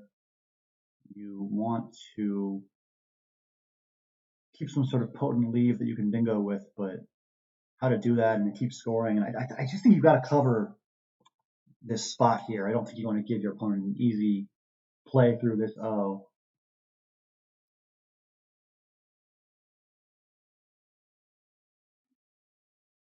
Hmm. Very tough. We will come back to it. Let's take a look at the other game in progress between, I think it's Terry and Zach, right?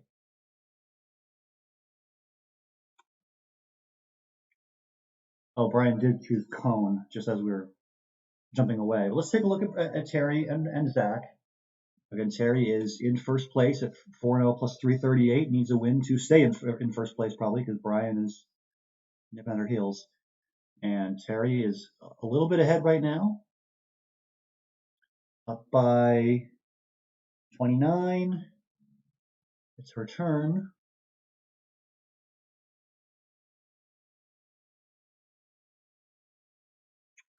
Um,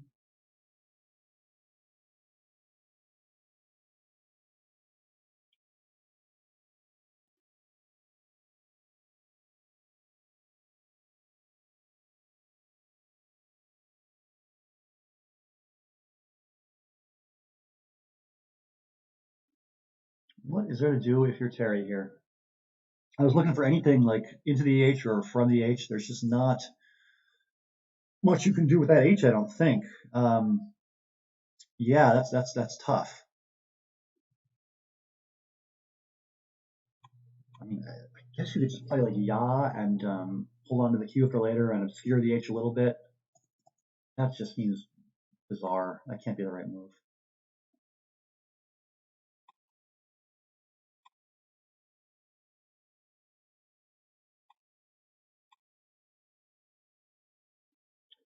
Alnoqui. Okay, so Oi, similar idea to Ya, like I was saying, just block up the H a little bit so your opponent can't use it and just worry about the QU combination later. Play them somewhere.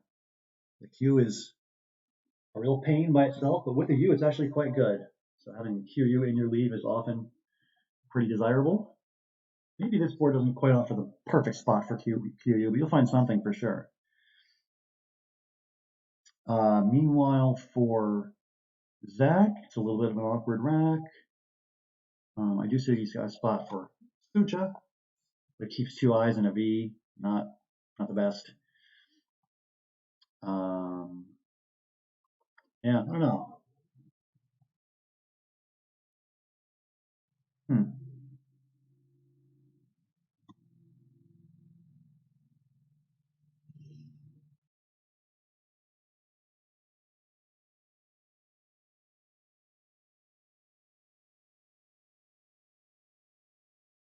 Zach is down by 60. He would love to get a bingo down at some point, but I don't think a bingo is going to happen in the next 2 turns, maybe even 3 turns at best. I mean, like, you got to play through a couple of awkward letter combinations to get to anything bingoable. So he keeps the 2 I's in the V. He plays Jute. I think I would have preferred Thuja if you're going to keep the 2 I's in the V anyway.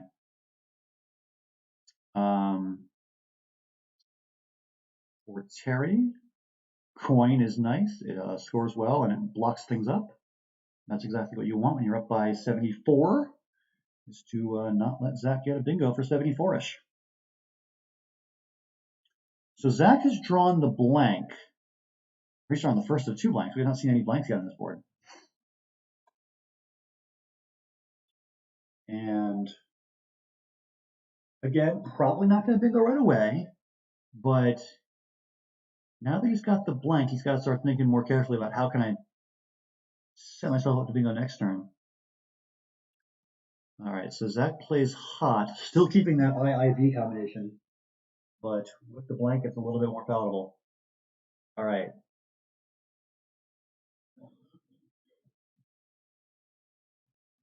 AI KLPR, pretty balanced rack for Terry.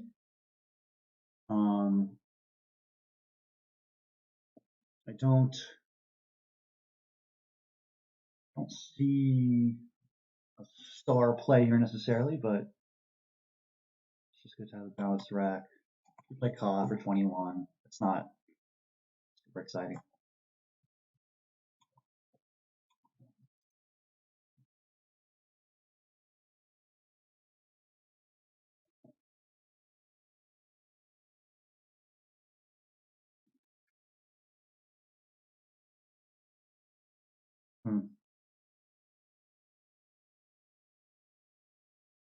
AEI KLPR for Terry.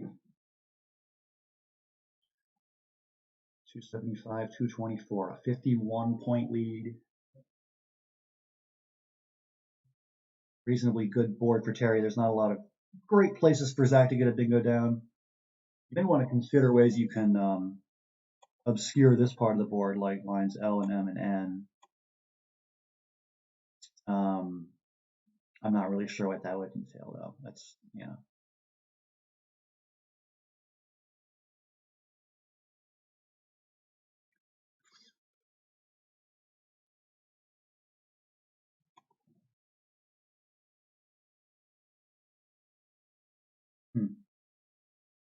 Terry taking her time. All right, she does choose KA, and Zach with a whole bunch of Roman numerals on his rack. That's what, 677? No. Anyway, he chooses Civic for 20. And that puts him a little closer, down by 52. Terry has pretty lift. That's not a word. She's definitely got to start worrying about her opponent having a blank. She has seen neither of them. We happen to know that Zach has one, and there is one still unseen.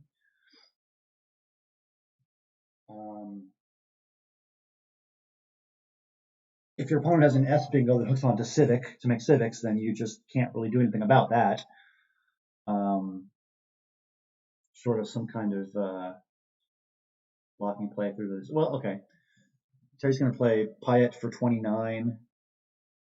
Oh, and now Zach has both blanks. Okay. So right away I see mildest, and right away Zach sees mildest. 84 points for mildest, and now Zach takes the lead by 3. 328, 325.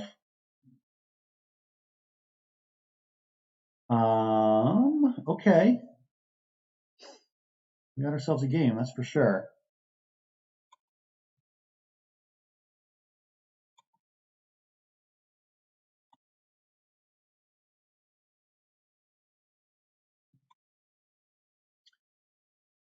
Yvonne, I think what happened is the bottom row of the pairings got cut off. It looks like there's only 5 pairings published for some reason.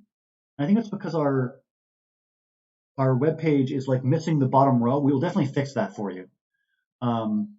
We can figure out by process of elimination who you're playing, though, right?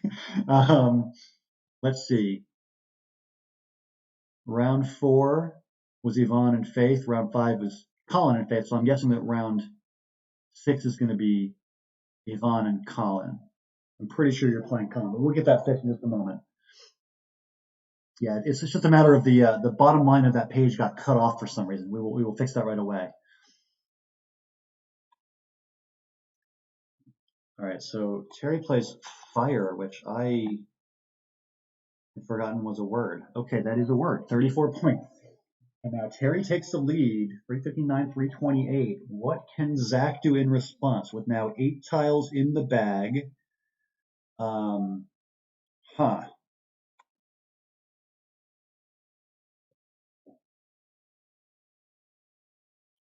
Hmm.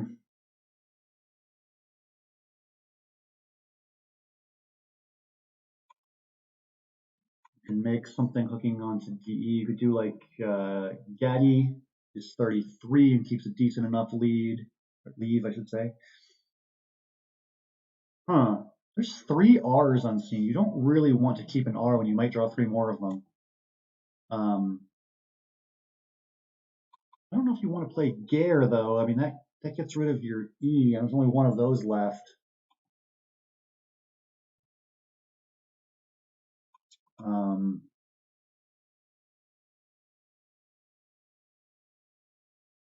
I don't know. Yeah, definitely both plays have their drawbacks. For Zach, not a lot of time left, about a minute and a half. So yeah, yes, Yvonne, we confirmed that you are playing Colin in round 6. Just the line got cut off, and we will fix that now. But you can go ahead and play Colin. We are confident that's the correct pairing.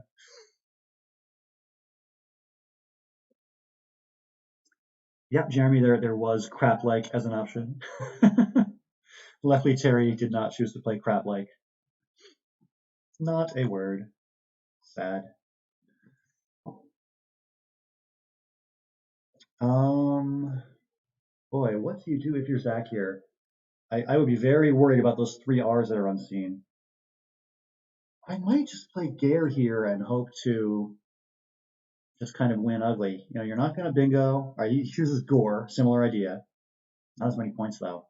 Ugh, that's points wise going to be tough. You're now down by 16, and it's her turn.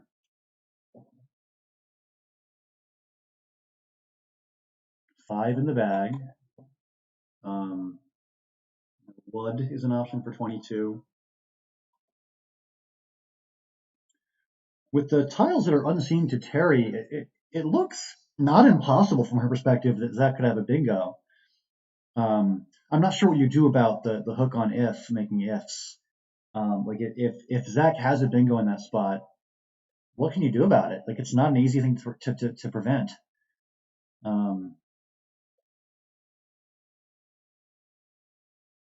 Yeah, it's really not easy. I just I don't know. You could play wife just to obscure the spot a little bit. I don't think that's the right play though. You're only scoring 10 and you could still get burned there. I don't see that working out too well.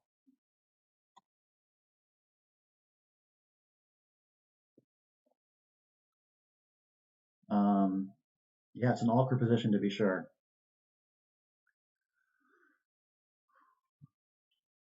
All right, so Terry does choose Wud, which is a pretty, straightforward equity play, good points and leave. Can't blame her. That seems like as reasonable as anything.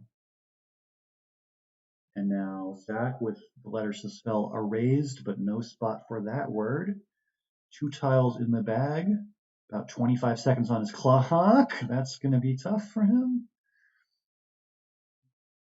he could maybe just play the A here. If you draw the B, you have Braves. If you draw the R, you have, I think, is there a word in that? R-Ides, Raiders. He does play it. I like that. AA for 2. And I think he's going to have a bingo.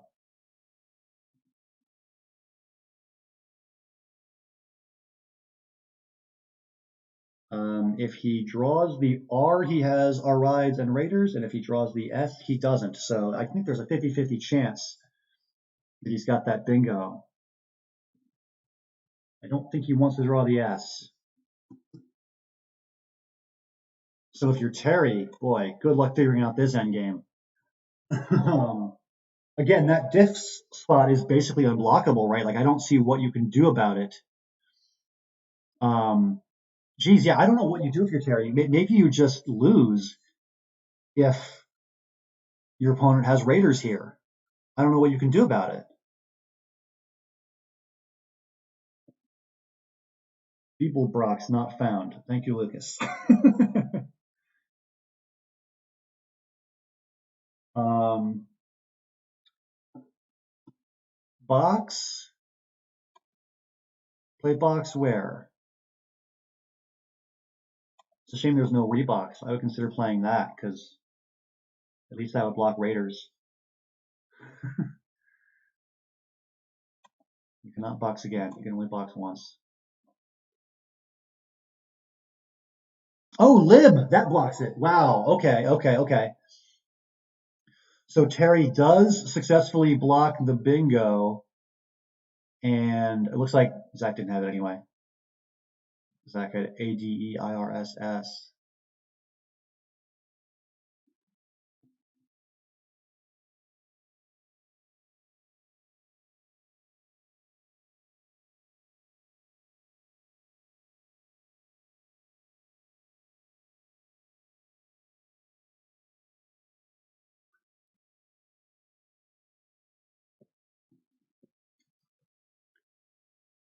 So for Zach, he's running low on time and he's looking for something, anything. I just don't think there's anything to be found. Very difficult game for Zach, where he definitely had a shot there at the end, but his end game fish didn't work, and Terry made a nice blocking play anyway. Um, looks like Terry is going to hold on and win, and she's going to be 5-0. And it looks like Brian has already finished his game, and Brian in round 5. Oh, he has not submitted his game, but he has finished playing it. Brian in round 5 lost to Alec. Okay, that'll make things interesting. All right, let's take a look at what happened between Brian and Alec. We can just open up their ISC history for a second and check it out. All right, so Alec won pretty comfortably here, 473, 335.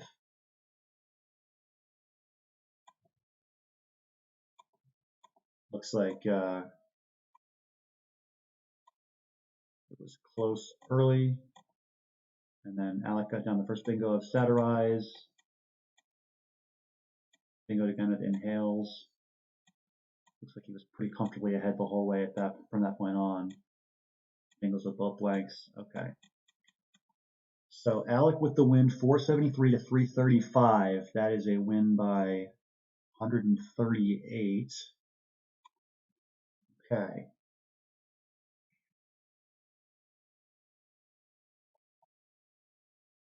So he's going to be 3-2.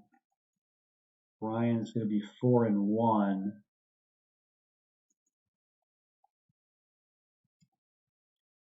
And Terry is going to be 5-0 with her win. She wins by a final of 419 to 386. A 33-point victory for Terry.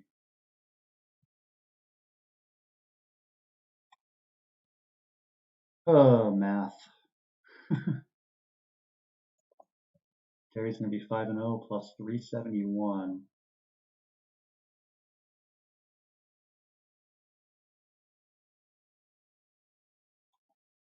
Let's see who is still playing in round 4. Not very many people. All right, let's go ahead and move on to round 5. Let's see what's going on with Victor. This is round 5.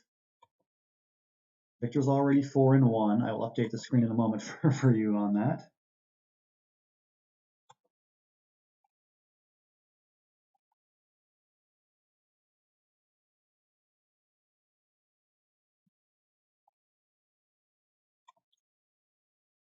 The standings are almost up to date.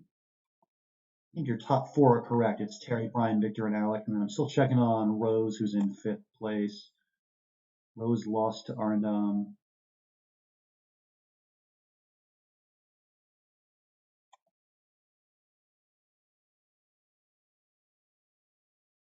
Oh, it looks like Faith won her last game, so she's 3-2 with a spread of -81. Go ahead and update that.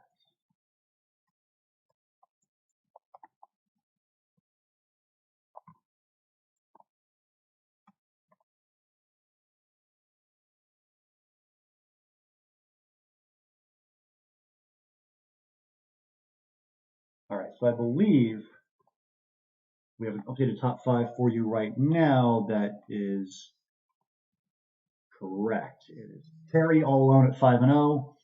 Brian and Victor each at 4-1, and then Alec and Faith are each 3-2.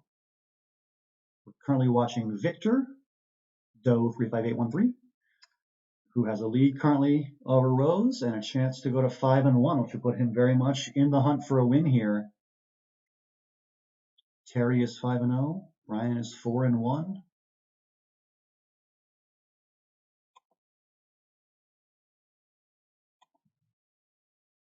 And in round 6, we're going to see Terry and Brian play each other. Obviously, a pivotal game there. They have not yet gotten started, so we're watching the guy in 3rd place for now. It's looking like if Terry wins her game, she will be 6-0, and it's going to be pretty tough to catch her. If Brian wins, then they're going to be very close, depending on the spread by which Brian wins. It could be very, very close between those 2 players. With Victor, depending on spread, also in the hunt. We'll see. We'll see. A lot can still change.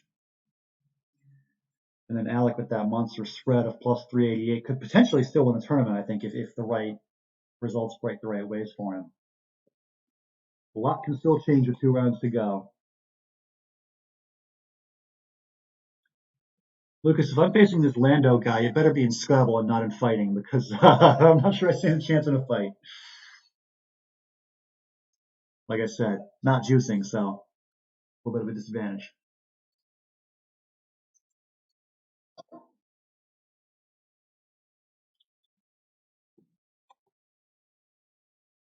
All right, 200 to 138. Nice little lead for Victor so far in this one versus Rose. It is Rose's turn, and she is looking at some 1-pointers that don't quite work bingo-wise. All right, she plays Zanier just to score a little bit with that Z. She scores 17.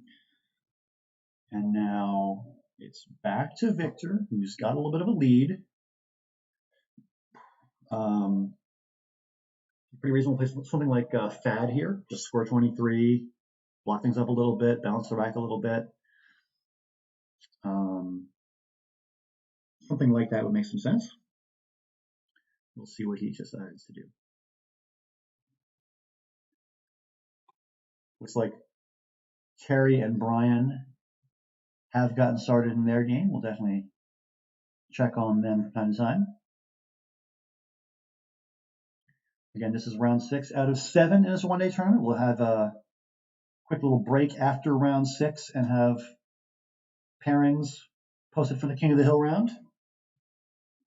Right now, it's looking pretty likely that Terry is going to be in that King of the Hill final, but we'll see. If Brian can win by a lot in his game, he's going to have a shot at 1st place, that's for sure. A lot can still happen in these final 2 rounds. All right, so Victor draws the J and scores pretty well with it, 37 points for JAI. And he's now leading by almost 100, so a good position for Victor to be in. Let's check in with your two leaders, Brian and Terry. Brian would really, really like a win this round to stay in the hunt. And that's a pretty good start for him. He scores 48 with D-Wax, and his opponent's rack is not very good. Terry did not draw very well to open this one. She plays Lilo. Seems reasonable in the circumstances.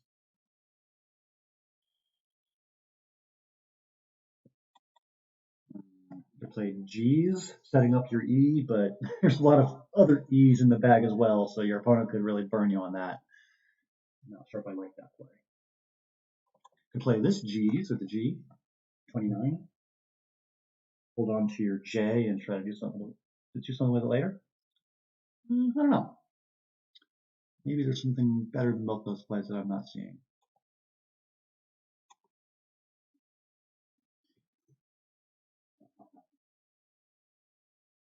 All right, so G, setting up the G, interesting. Terry's tiles have gotten considerably better. She's got the blank now, and we'll see what she can make happen with it.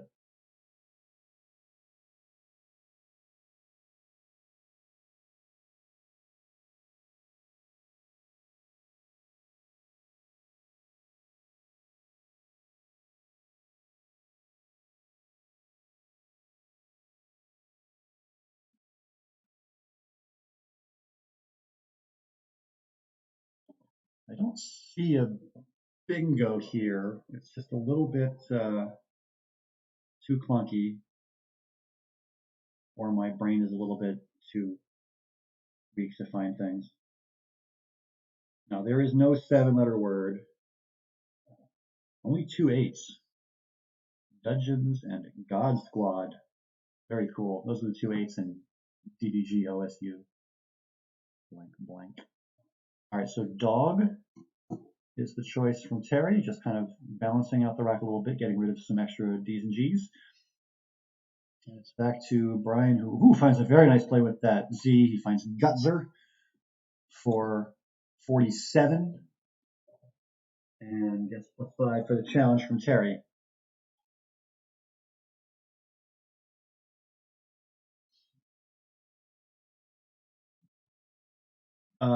Terry's got good plays. She got FUD for 30, or Fund for 32, similar option. That's a nice way to get rid of a U and score pretty well.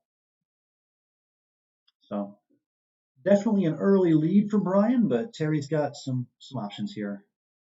Game is far from over. Let's check back in with our other top player in the standings right now. Let's take a look at Victor Tung. Doe is, yeah, he's up by 123. Solid lead for Victor. 10 tiles left.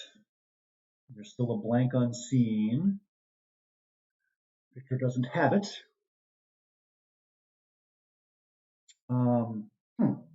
It's a little bit tricky.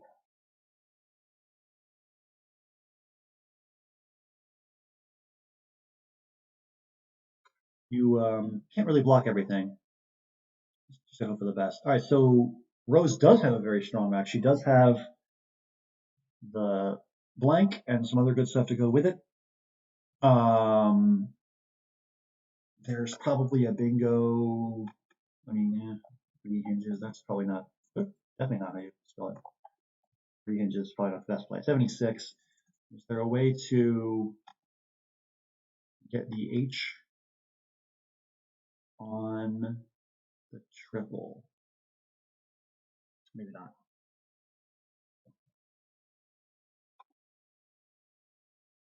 Yeah, almost Van Dyke. I thought of that too, Jamie. Yeah, one tile off from Van Dyke. Plays Donkey instead.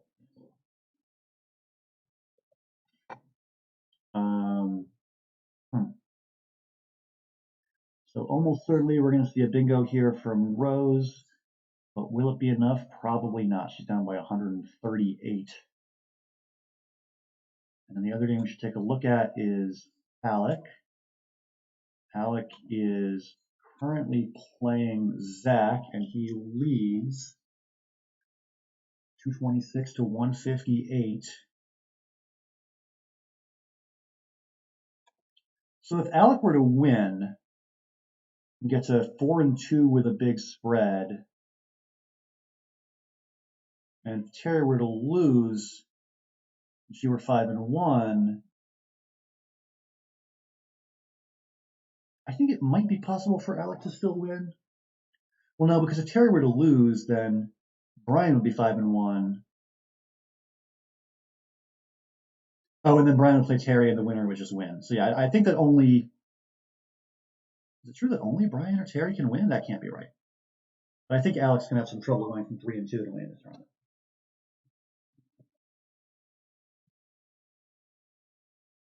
Because it turns out there are a lot of bingos in that rack.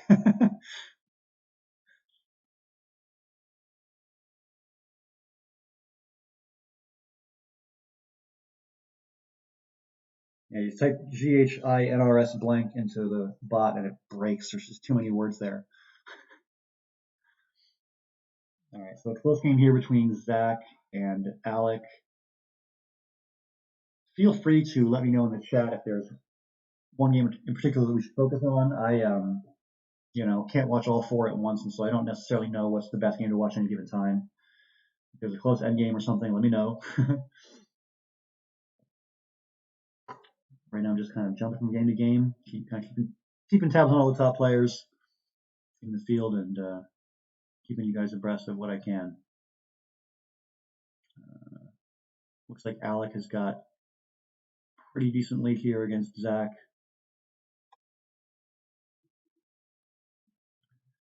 Let's go back to that top game between Terry and Brian. Brian with the lead. He's got a Q, but it's not that bad of a Q situation. I mean, like you have words. Kanat seems fine. 28 keeping EOP. Also like Aqua, but if I could type Aqua. Yeah, he plays just QAT, that's fine too. All right, so Terry draws a bingo. That'll get her a little bit closer. She'll probably be within, 30 or so.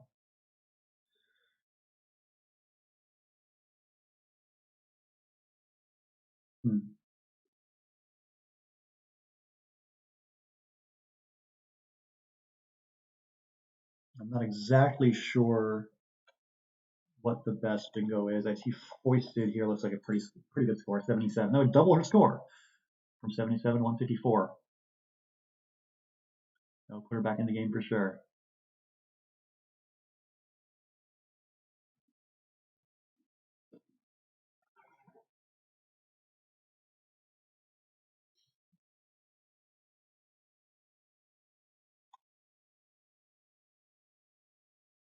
Scrabble Red Zone, I like it. Just got to get some sponsorship money like NFL Red Zone. We'll be in business. Yeah, we do what we can to make these tournaments entertaining. It's good to jump around and give people a variety of players to watch. Also, I'm just kind of naturally ADD. I like to just jump around from thing to thing, so it fits my personality well. These 15-minute games are interesting for streaming because, like, sometimes you get these like close end games that are like moving really fast and it's really entertaining stuff, and then other times you're like sitting here for a minute or two, just kind of waiting for somebody to do something, and there's a little bit less action to broadcast. Brian has been playing pretty fast today. Some other players like Terry and like Zach, maybe not so much. Terry definitely capable of speeding up when she wants to. I've played many a speed game with her over the years. All right, Steroid is the choice. Pretty similar play to Foisted. Perhaps a little bit safer with the not exposing a vowel like the O and Foisted wouldn't expose that double. All right, CWTF is in favor of jumping around. That's good because I'm doing a lot of it. Definitely, if there's a situation late in the tournament where there's like one really pivotal game, I'll focus on that. But jumping around is pretty fun to do. Um, in this particular situation, these are the top two players in the tournament in the second to last game of the tournament. So definitely going to focus more on Brian and Terry than on others, but can also jump some. Can also jump some. Piezo, the play from Brian for 45. Sadly, no room on the board for piezoelectric, which is one of my favorite extensions. All right, so an 80-point game, 79, whatever, 79-point game right now, and it's on Terry to try and make something happen. Not really any closer to a bingo. There aren't any fantastic, like big scoring plays available. I mean, I see like Kip is 34, keeping a pretty mediocre AABN.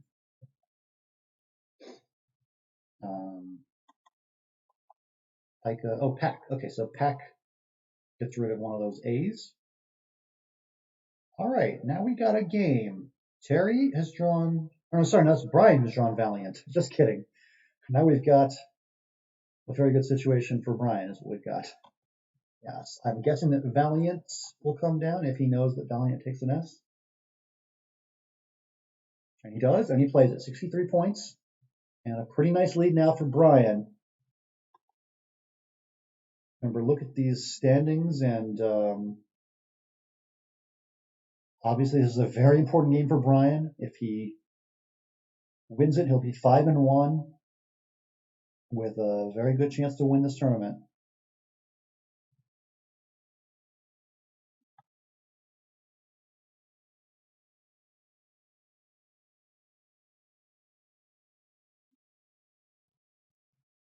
Oh, there's a lot of piezo words. Piezo magnetism. I just happen to know piezoelectric because I think Quackle played it on me once. I played electric and was shocked to learn the extension.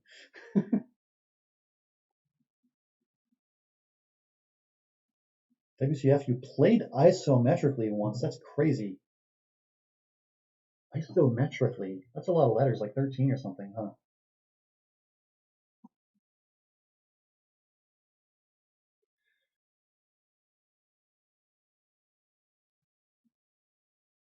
So after Terry plays Balmy, Brian is up by 65. Ooh, Roti is a nice play. Gets rid of those one-pointers for a big score, 44 points.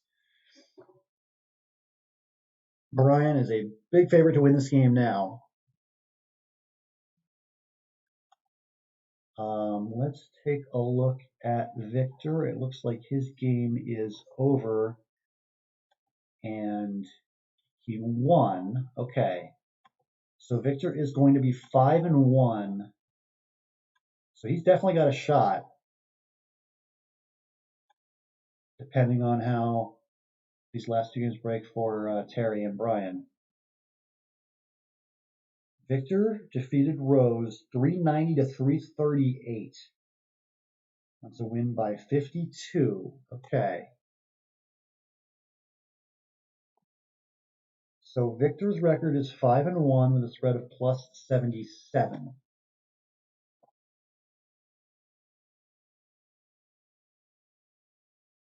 Yes, Jeremy, Orbites is a word.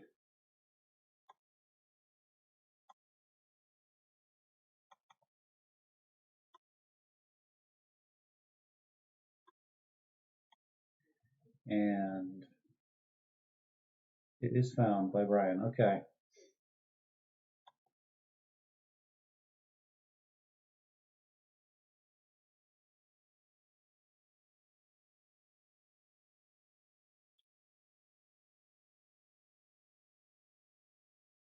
So if Brian wins this by a decent amount,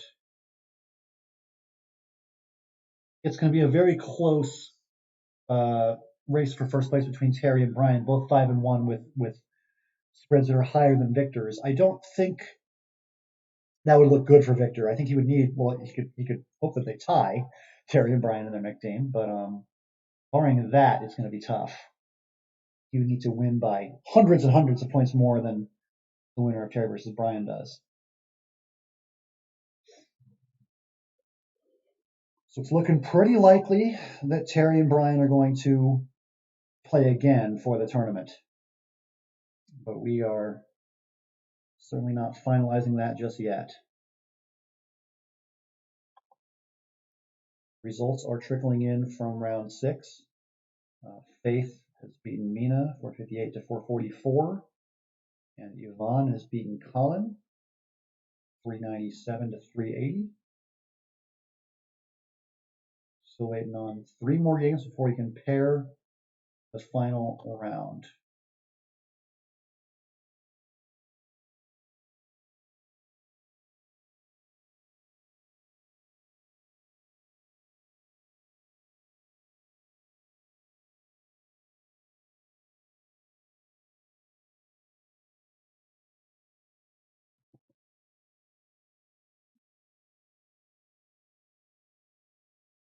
So entering is the bingo that comes down from Terry, and that's going to make it a little closer, but still a pretty big lead for Brian. Looks like he's going to get this win. Let's go back to Alec and Zach. Looks like Alex got the lead in this one.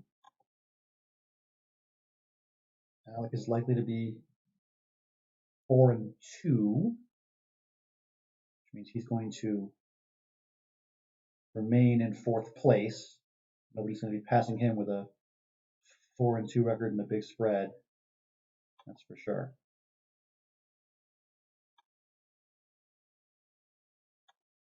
All right, we got 4 out of the 6 results in for this penultimate round. We're just waiting on Alec and Zach to go final, and we're waiting on Brian and Terry to go final. The other 4 games are all in.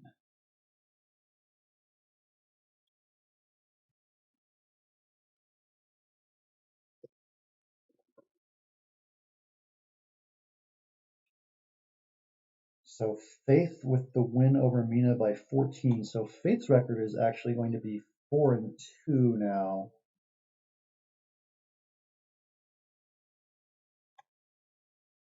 Let me go ahead and change that.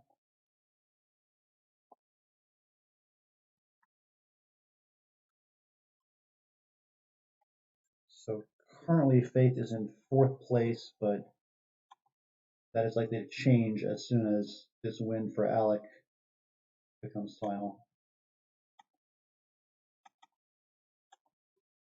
I'll go ahead and give you the updated standings for now, showing Faith in 4th and Alec in 5th, but that will probably change.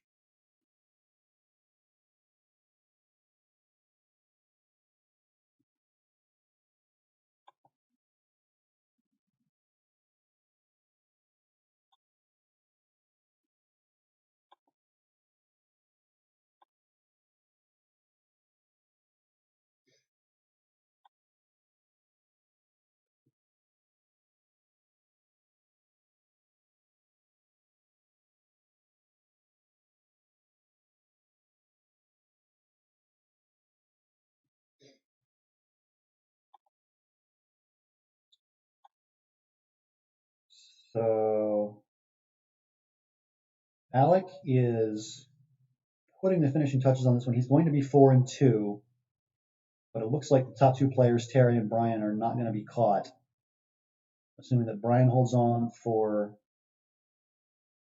the win over Terry, they're going to be both 5-1 with spreads considerably higher than Victor's. All right, so this game goes final. It is a 185-point win for Alec. Another big one for him. The spread just keeps on climbing. So Alec is going to be 4-2 with a monster spread of plus 573. Let's just get that updated.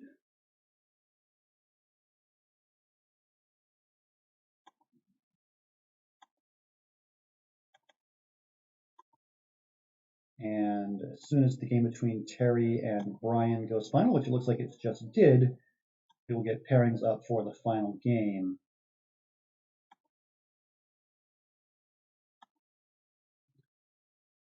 During the break, I should mention that we are doing a contest for best theme word. The theme for this month's tournament is best gaming related word, gaming. And we got 5 submissions so far. Terry played failover. Rose played seafolk. Terry played another one of tandems. And then Brian played both critics and bingo. So those are your gaming words: failover, seafolk, tandems, critic, and bingo. We'll still take submissions for those in the final round as well. And I think at the end we'll let the chat vote on what they think their favorite word is.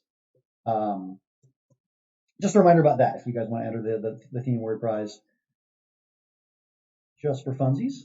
All right, so I think we have all of the results in from round 6 and the standings. I'm going to update in just a moment. It should be Terry and Brian playing each other in the final game. They are both 5-1. Let me just update that on your screen.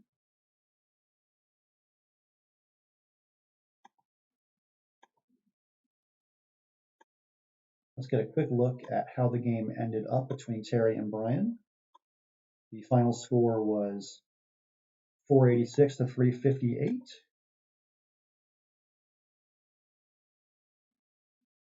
Oh, I'm getting a chat asking how many games we're playing. We're playing 7 games.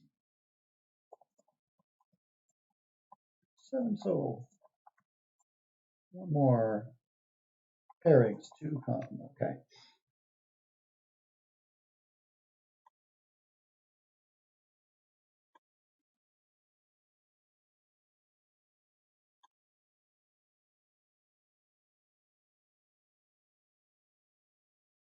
So I don't believe the pairings are posted yet, but it's going to be a straight King of the Hill. So Brian, oh, they are okay. They are posted now.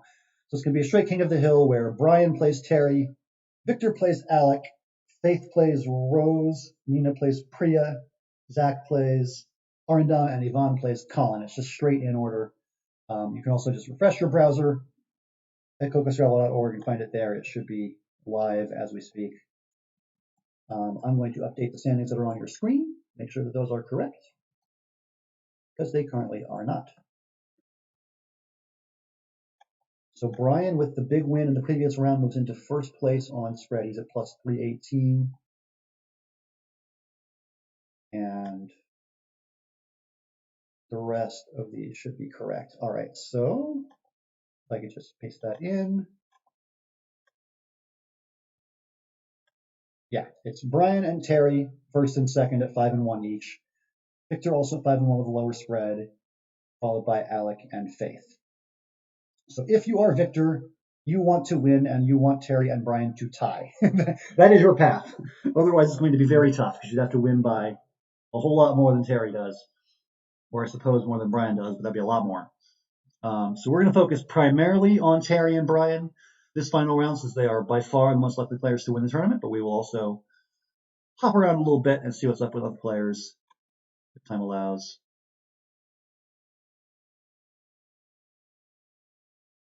Yeah, Victor is at 5-1 too, Alex. So that's tough. That makes your path probably not possible, because they can't all lose. Rip indeed. All right, so the pairings should be posted, and it should be a straight King of the Hill. If anybody is not finding their pairings, let me know. I can get you hooked up with that. But it's pretty straightforward. 1 plays 2, 3 plays 4, and so on in the final round. So we get a rematch of Terry versus Brian, with Brian having just won the round previously. And they are underway, so let's just get that game going. Terry opening with AEFGHLS.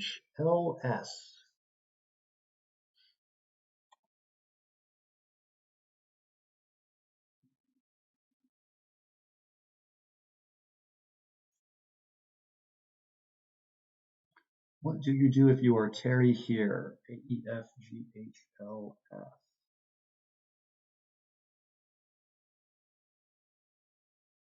Ooh, there is one long word that I'm not sure if I would have seen. Whoop, sorry, you can have your eyes see back.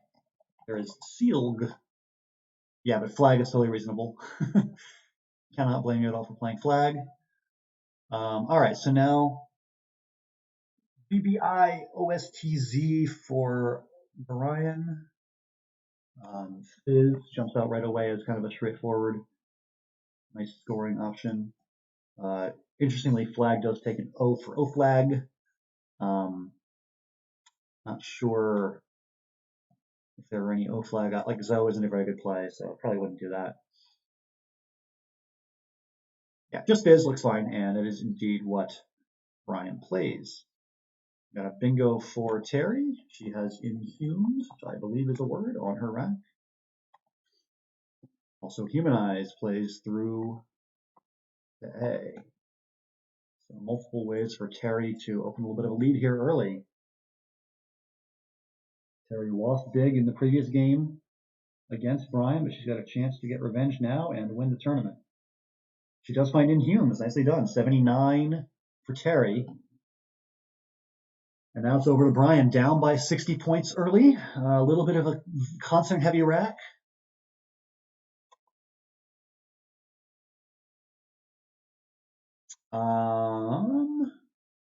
Yeah, it's tough.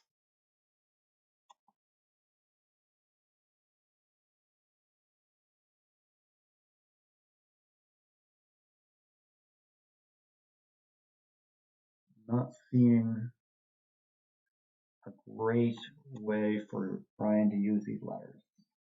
I mean, just throw or throb, those don't seem like great plays, but what's better?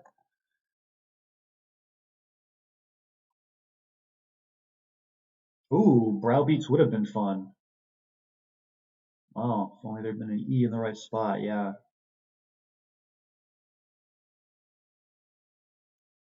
You think Fizz might have been a mistake? Huh. I wasn't seeing much better than Fizz, but maybe there was something. I guess you could do Bob and O flags for 21. It keeps RSTW though. Ugh, not great, not great.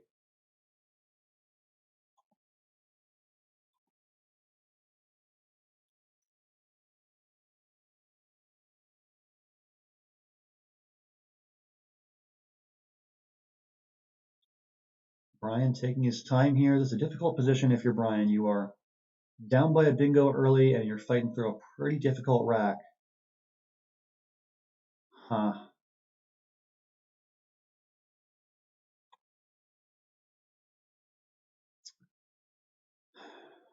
Can't imagine something just like Bub is any good. That can't be the right play.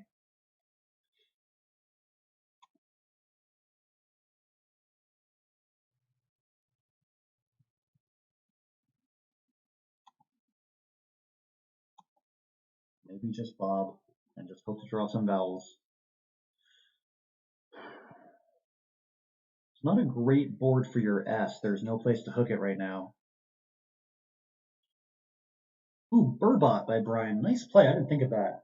So Burbot opens up a spot for your S as well.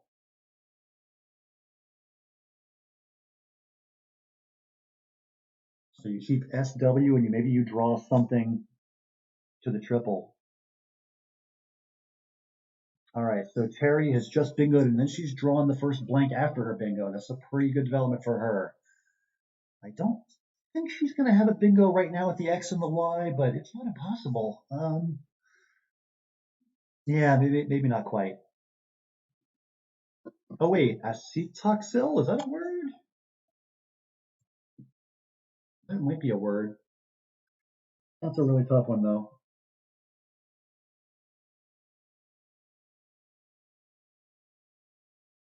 Oh, and apoplexy is the other 8 that plays if you have any P to play through, which you don't. Difficult position here.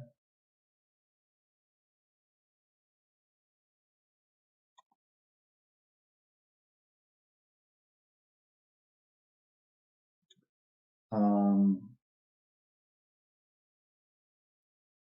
Barring acetoxyl, what are your other options here It's not really a great place to play like Yex or Oxy or anything like that, I don't think.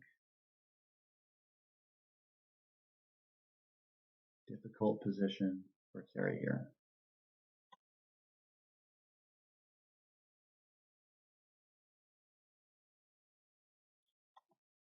All right, so Terry plays Axel.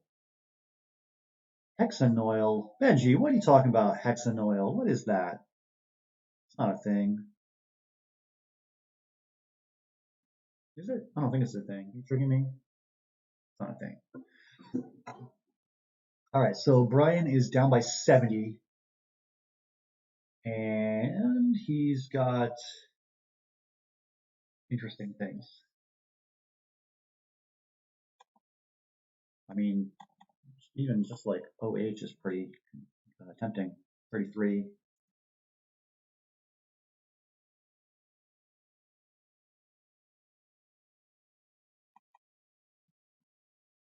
Looking at something like HYE 41.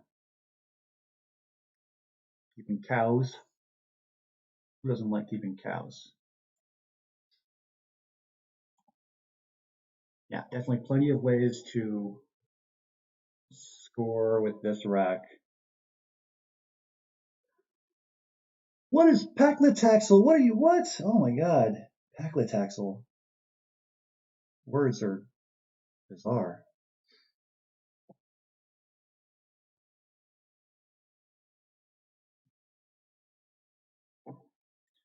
So Brian taking his time here. He's down by 70, but you know he's got the right tiles to just continue scoring, so it's not too bad for him. If you can score now and bingo later, you'll still be in this thing.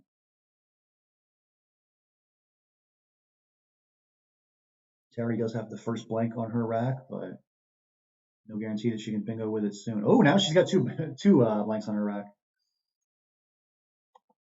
Nice play by Brian. Yow for 35, but Terry's got both blanks, and now things get interesting.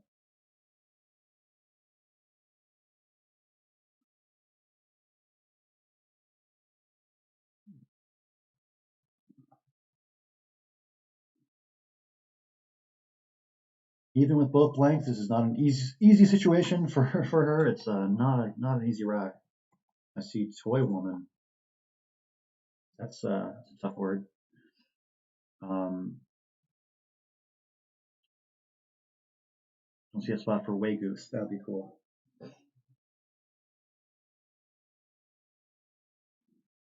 What else is there?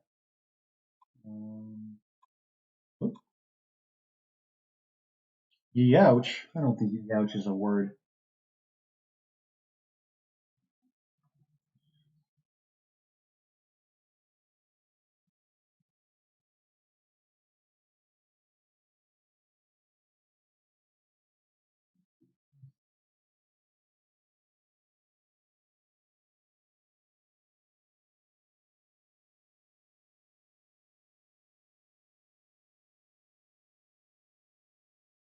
Wazoo.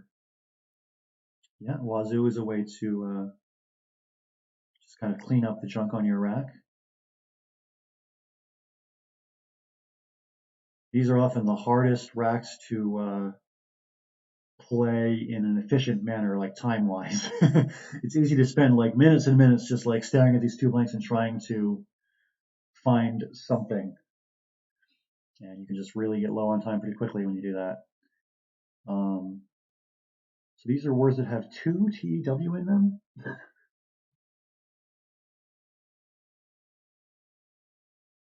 Late wood, meat wand, stewable.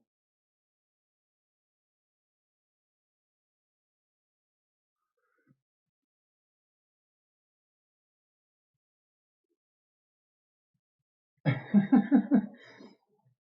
guys are filling the chat with like really long bot search results. I'm not sure if there is going to be a wood word with this particular. Ooh, floodway. That's creative. I don't think it's a word, but I admire the effort. Or is it good, floodway? Maybe it is. Brian hasn't challenged it yet. Oh, Floodway is good. Excuse me. That's a very nice play. Floodway from Terry, and she has gone up by over 120 now. Or I guess just under 120, 118.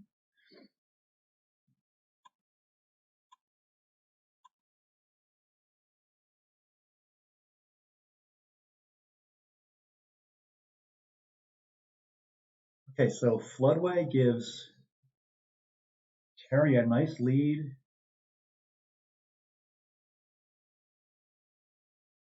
She may just hold on and win this tournament. And boy, after a play like Floodway, she deserves it.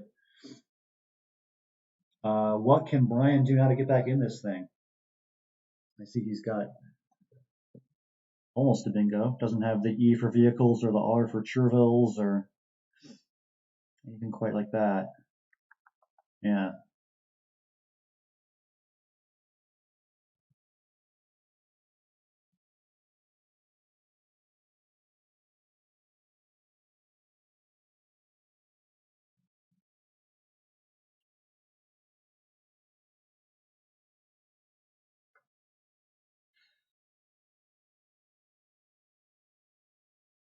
So Brian definitely taking his time. It is going to be a tough game for him, down by 118 early. Let's take a brief look at the players battling for second and third and so on. Yeah, Toy Woman, Benji. I know. She could have played it. That's what I was saying. David Eldar taught you that word. I'm sure there's a great story there. That sounds very, very notable. All right, let's check on Victor, who could still win the tournament if Brian ties Terry. um, Brian is doing well against Alec. He's up by 52.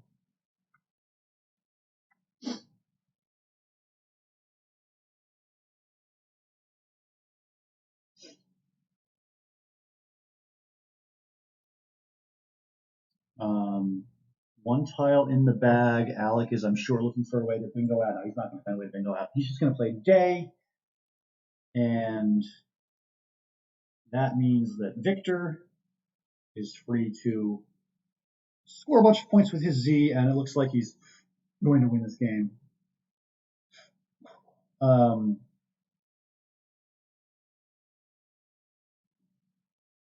what is the play here for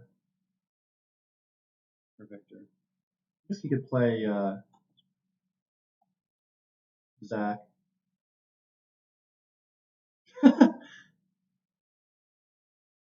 Alec just told me in the chat that he's turned on the stream because he can't win. I suppose that's okay, Alec. Yeah, you're not going to win this game, I don't think. Oh yeah, LOLZ is a word. Lols.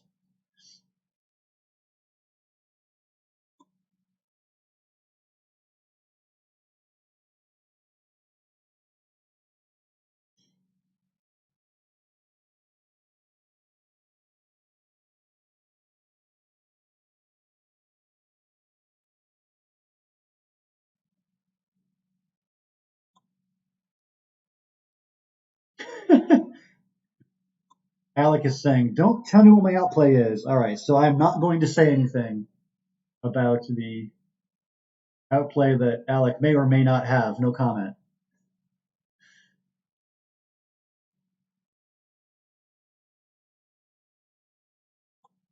Maybe just to be safe, I'll go back to the Terry and Brian game. We can just check in on Victor and Alec after they're done. All right, so Terry has widened her lead even more over Brian, 268 to 1. Oh, okay. Just as I was saying that, Brian bingoed. 74 points for Brian with Lividist, and now he's back within striking distance. It's kind of a one bingo game now, and Terry's rack is not good. So you can see the possibility here that Terry has to exchange or vowel dump or something, and if Brian can get down one more bingo, we got ourselves a game. All right, so Terry does vowel dump with Ali for 20, and Brian's rack is not very bingo-y. But it's not that bad. I mean, you can play Vint for 24, keeping APRT, and hope to draw something good next turn. I mean, we'll see. I think Brian is still alive in this game, still alive.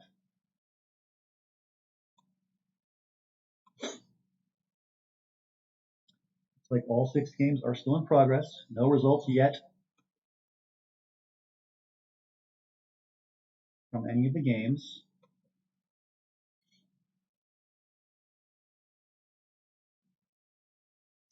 Um, so assuming that Victor wins his last game, he is very likely to finish in second place. He'll be at 6-1, but the winner of Brian versus Terry will be 6-1 with a better spread. So it's looking like this game between Brian and Terry is winner gets first, loser gets third. And right now it's looking like that winner is going to be Terry, but there's a long way to go. Brian could still come back. I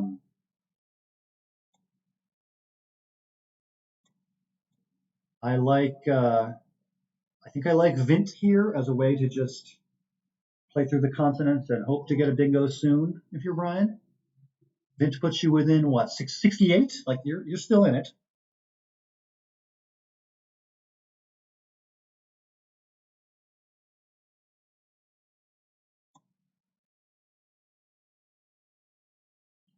Yes, we are still here. This is the final round. This game between Brian and Terry will be for the tournament. Sorry, Vint is not on the board yet. Vint is what I'm suggesting that Brian should play here. He is down by more than a bingo, but Vince will put him within striking distance-ish and play through these consonants.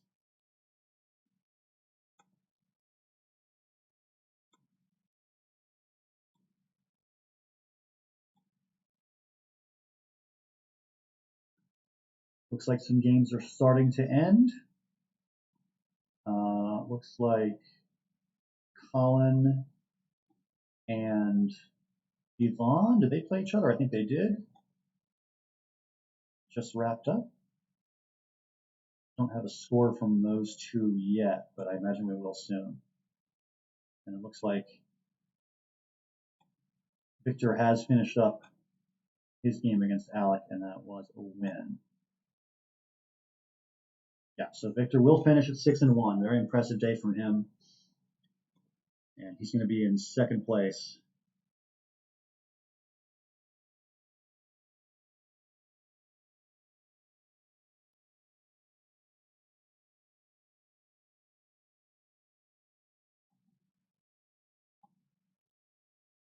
So Victor won by a final of 425, 369. That's what, 56 points? Okay, let's go ahead and update that. 56.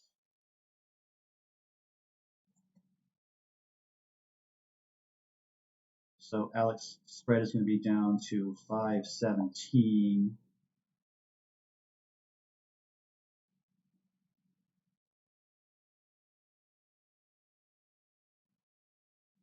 I'm going to put Victor temporarily in first place, but that is not likely to stay that way.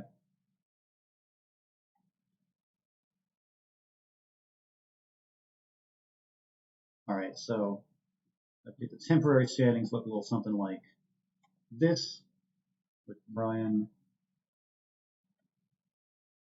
currently trailing, Brian and Terry both currently trailing Victor, but the winner will pass Victor and finish first. So a very nice run by Victor Tung today, going 6-1. I believe he lost early in the tournament. He lost in round 2 to Arndam, and then he went 5-0 last 5 rounds. Just barely going to come up short. Again, unless these two players tie. All right, we got ourselves a game here. Brian bingos with rodents with 7 in the bag. It's going to be a little closer now.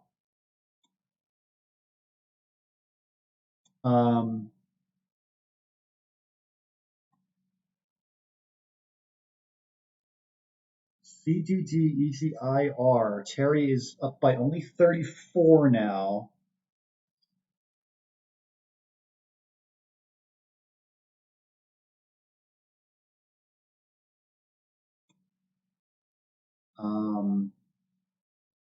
I'm still not sure what Brian's going to do to come back the rest of the way. I mean, he might draw the J, and there is a J hotspot here that Terry's got to worry about. Something like Jor. is a threat. Um, Bingos are pretty unlikely. The tile pool is not pretty. Not impossible, but pretty unlikely. We'll be very curious to see what Brian has drawn post bingo. You play rodents for 90, you draw 7 random tiles. It could be really good or really bad. We don't know.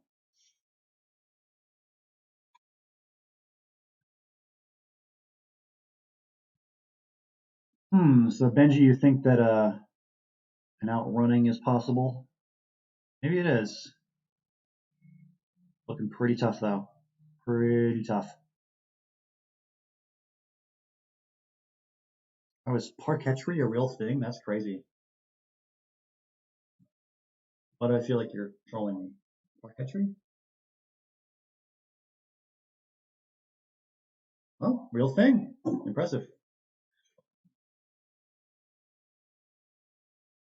Oh, so if Terry plays Acider, yeah, that's going to be tough. So when we say outrun, we basically just mean score enough points in the end game to stay ahead of your opponent. Um, there's different ways to win a Scrabble end game. One way is just to play a bingo, use all 7 tiles, and get the 50-point bonus, and win with a big play that way. But the other way to win is just to outrun your opponent by just scoring more points than them with your point scoring plays. Um, so it looks like Terry can probably outrun most things that Brian can do here. She's now ahead by 56. It's 398 to 342. 56-point game, and also Ged was a nice way to block that J hotspot. Um, what can Brian do? Jack and Ked is suggested in the chat. Oh yeah, there is still a spot for the J. All right, so Jack here would score 48 actually. Wow. That would put Brian within 9, or sorry, within 8. 398 to 390. That's not bad. And he does play it.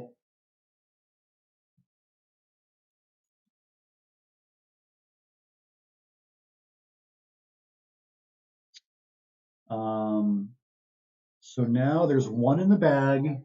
Terry's ahead by only 8. Brian's got very little time, under a minute to go. Interesting unseen tile pool. IIMNNOOR. It's going to be tough for either player really to score super well. Although actually, both Amarino and Amarini are possible in the pool for Brian, it looks like. Those would be some pretty nice scoring plays from 14I on down. If you're Terry, what do you do with this rack? CDGIORU. Not easy to work with.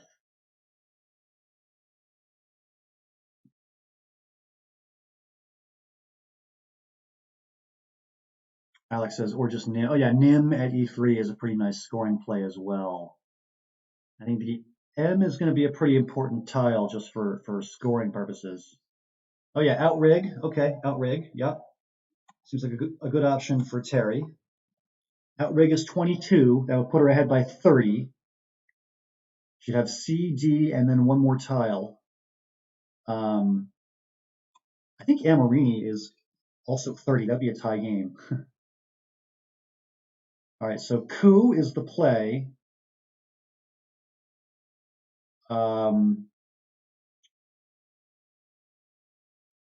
And Brian does have Amarini or Amarino. He's got his pick of either one. He's also got Tromino here, but I don't think that's ever the right play. Yeah, no way.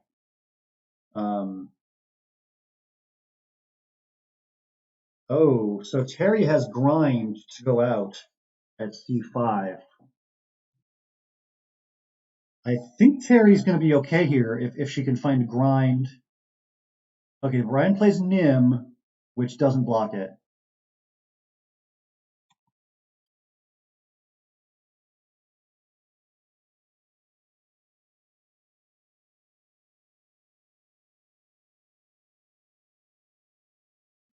Yeah, also Ngurd, good call. Yeah, so there's multiple ways for Terry to go out and win the tournament. Tough position for Brian. He had a decent rack at the end there, but just couldn't prevent Terry from going out and winning. So Terry's got over 3 minutes to find her endgame play. Either one of them is fine, grind or Ngurd.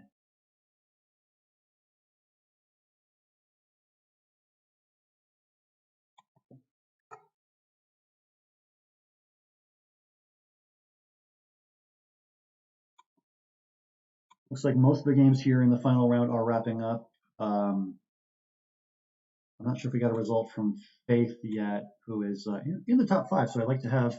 Oh, it looks like Faith is still playing. You can definitely check on her in a moment too.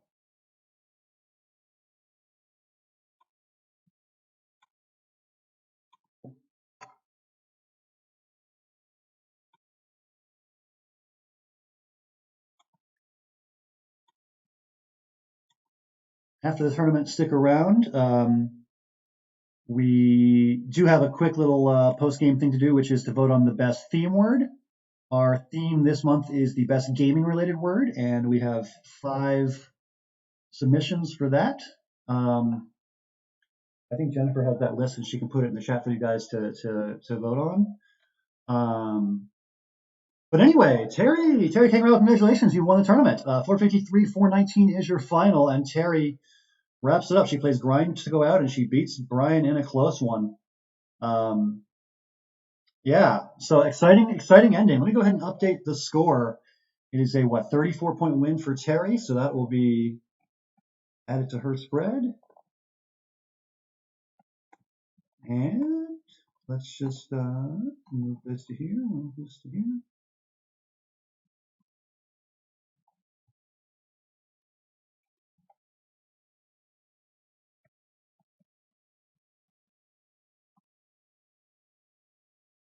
So your standings are going to be updated in just a second, and it looks like that with Terry at 6-1 plus 277 and Victor at 6-1 plus 133. Terry on spread wins the tournament. Really exciting final game. As we mentioned in the chat a bunch, Floodway was a really cool play. And as Jennifer mentions in the chat, this is the first woman to win a CURE event this year, which is very exciting. So big moment for Terry. Very, very happy for you, Terry, if you're there. And anyway, we have our theme words to vote on as well. The best gaming related word, and I think I already scrolled away from it so I can't see it in the chat, but I believe the submissions were Failover, Seafolk, Tandems, Critics, and Bingo. Which is your favorite gaming related word? Feel free to share in the chat your vote. But yeah, I think a lot of votes for Bingo, and I think I would, not that I want to be biased or tipping the scales, but Bingo seems like a great choice because Scrabble's our favorite game. We like to bingo. Also, bingo's a game, double meaning. So congratulations to Brian. Didn't win the tournament, but consolation prize does win the best word prize. So that's great. Congratulations, you won $0.00, but a lot of bragging rights. I want to thank everybody for playing this tournament today. I see the excellent question of why isn't this on Wiggles? Really, the only answer is because we already announced it on ISC and didn't want to change it too late in the game. But we are absolutely very pro Wiggles at the College Coalition, and we are very much in talks about having some Wiggles events in the near future. We'll keep you posted on that. We are currently watching the sun set on ISC for just a little while longer. But again, thank you to everybody who played today. We had 12 players in all. Congrats to Terry on finishing first, and Victor and Brian on finishing second and third. This was an awesome tournament. It was really fun to watch. Really fun final game with this really cool play of Floodway by Terry to win the tournament. This is exciting. I want to say thanks to everybody for playing. We're going to be back in about 1 month's time with our final one-day tournament of 2020. And then we will have further announcements next month about future tournaments. Does the winner get money? You can give money to the winner if you want. Like if you want to mail Terry a check, I don't think she's going to say no to you. But we're also not requiring money for these tournaments either, so it's a totally free of charge thing. We're just playing for bragging rights and for funsies. So again, thank you everybody who tuned in to watch on Twitch. Really enjoyed having the interactivity in the chat as well. It was great. and we will be back in about 1 month's time with our next Computer Users Remote event. Until then, I want to say thanks for watching, and I'll see you later. Have a good one.